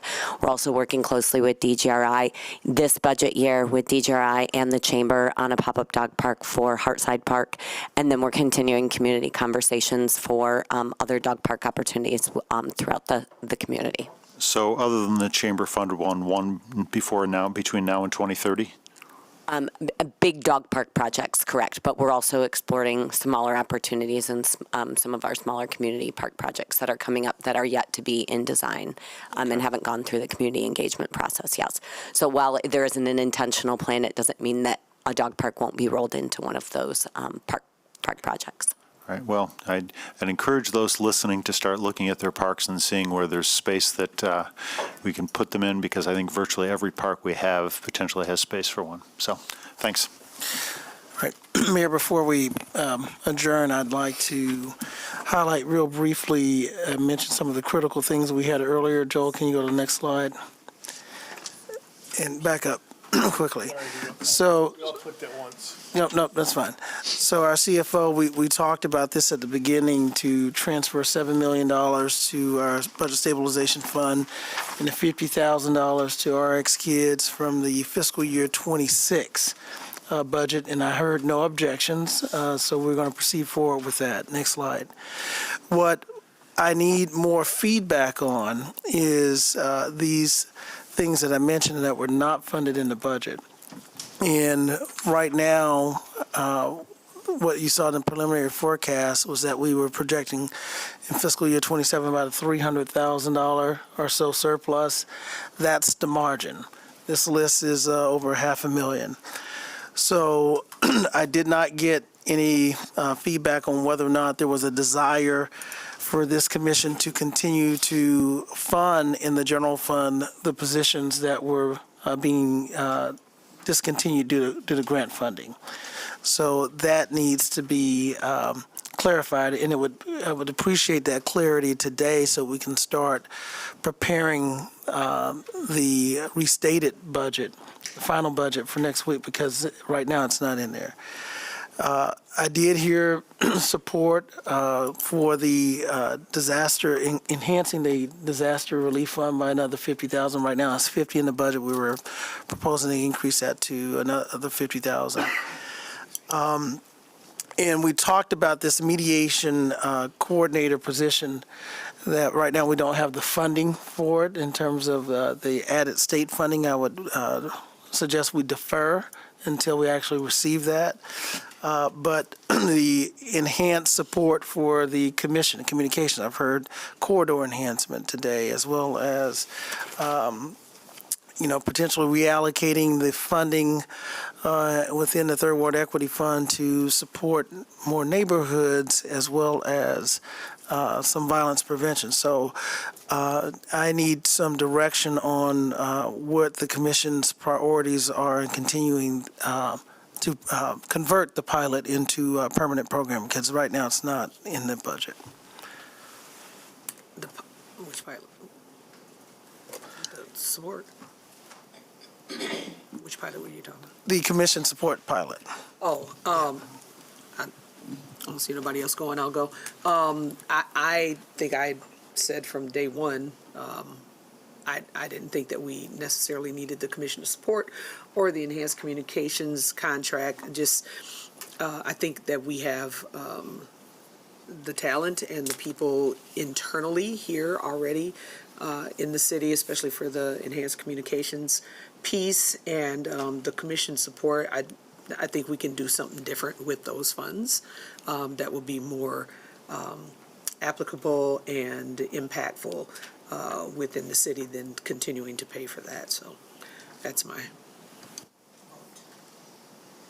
Commissioner Carr? I'm supportive of I'm happy to hear that the additional money for the disaster fund, that was really a top thing for me. I'm happy that that's in there. I am supportive of the commission support and the enhanced communications contract. I support the city manager in deferring until the state dollars come for the mediation coordinator, but I'm very supportive of that and want to continue to note that. And yeah, that's where my support will lie on these considerations of the enhanced commission support, enhanced communications commission support, and the disaster relief fund at $100,000. Both of you mentioned what you're supportive for, so I want to assume you're not supportive of adding those grant-funded positions back in the budget. No, I'm sorry. I'm supportive of everything else that you had on there. It's just those two things that I'm not. Got you. And for cost saving, I would be okay to support only what I noted without the other grant-funded positions.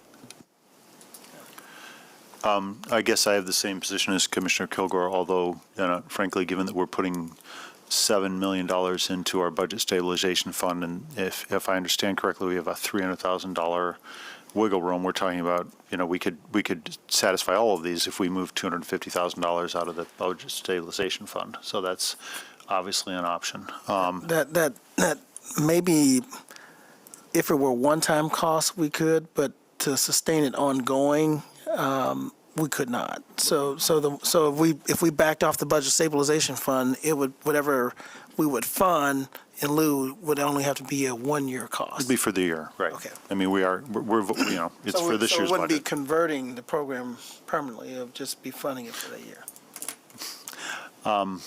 So, colleagues, Commissioner Belichick, I saw your hand, but I also saw Commissioner Purdue looking like she wanted to talk, so I don't know how to take a glance versus a hand. All right, well, I think we'll move on down the line. So I also concur mostly with what I heard Commissioner Kilgore say. I think that the support for the Commissioner Support Administration and the Enhanced Communications Contract, these are things that have been very vital and useful this last year. I think that it has improved our communications with neighbors and answering the 311, the higher demand that there is. So I'm in support of those. I agree with mediation coordination being something that we should do and support with the deferment until we receive the state of Michigan money. I too am happy about the disaster relief fund, and I continue to look for ways that we can expand that outside of this particular kind of disaster relief and into more of the other kind where we can have more response to people who find themselves in situations with city services or city infrastructure. And then I would like a little more time to look at the grant-funded position, so I'm not ready to specifically weigh in on those, but I should have an answer within, the next time we converse. Commissioner Purdue.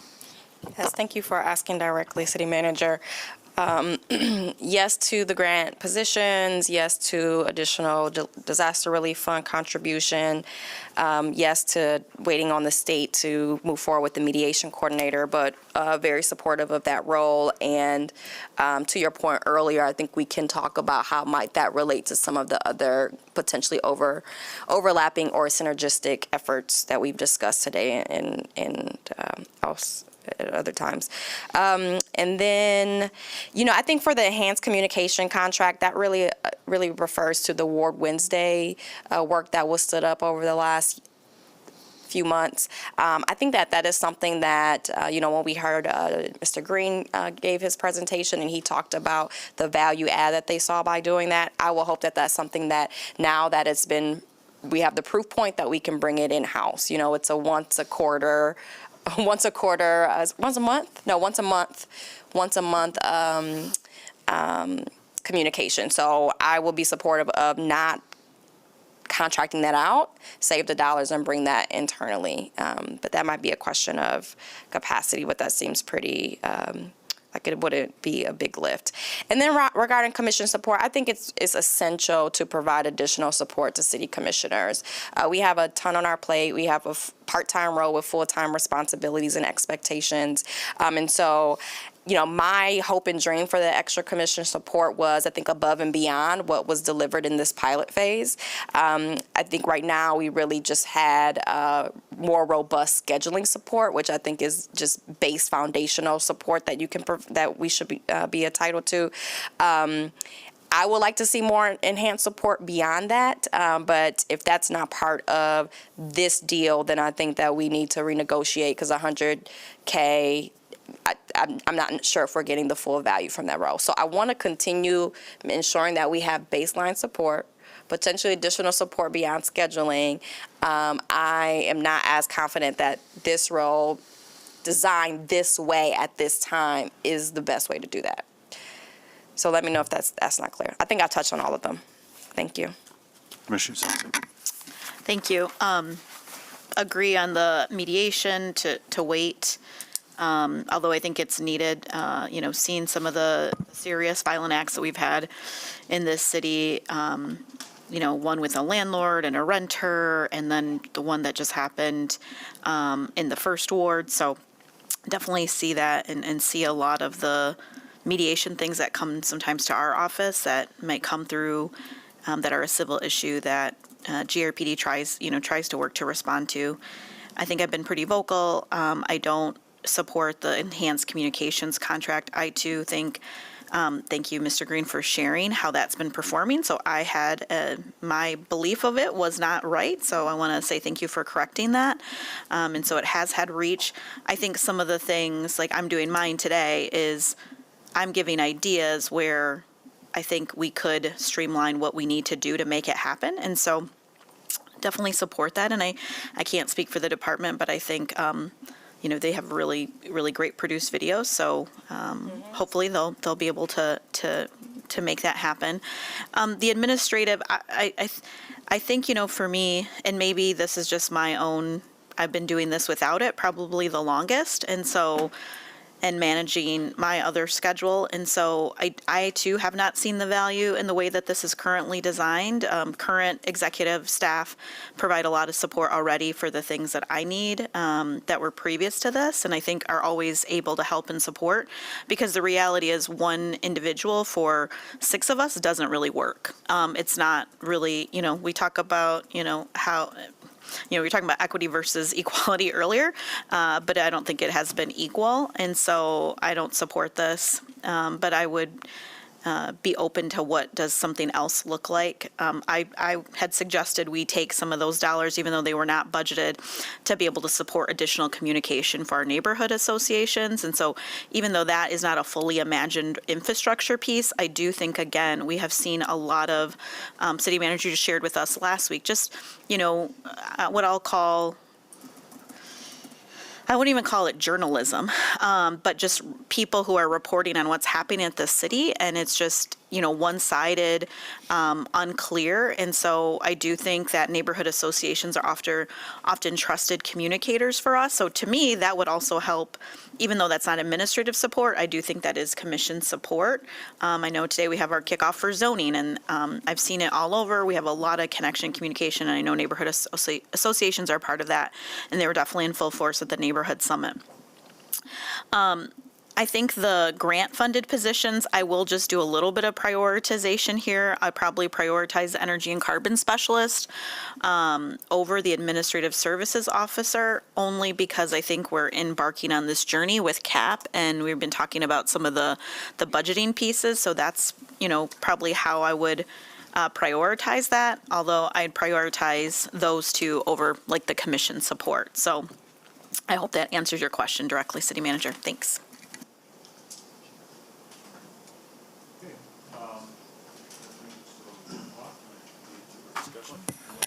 Yep, just, Manager? Yep, just, so thank you for the feedback.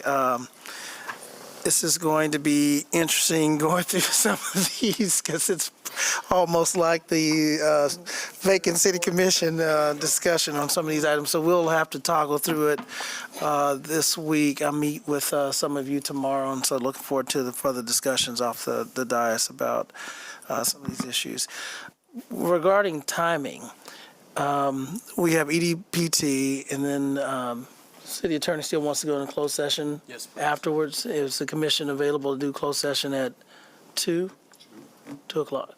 Okay, Ms. Claren, do you have anything you'd like to add before we wrap? No, only besides, as always, send me and the city manager your questions. If you weren't able to get to all of them today, we'll try to get those answered, as soon as possible prior to you have to make a decision next Tuesday. So. Okay. We are adjourned.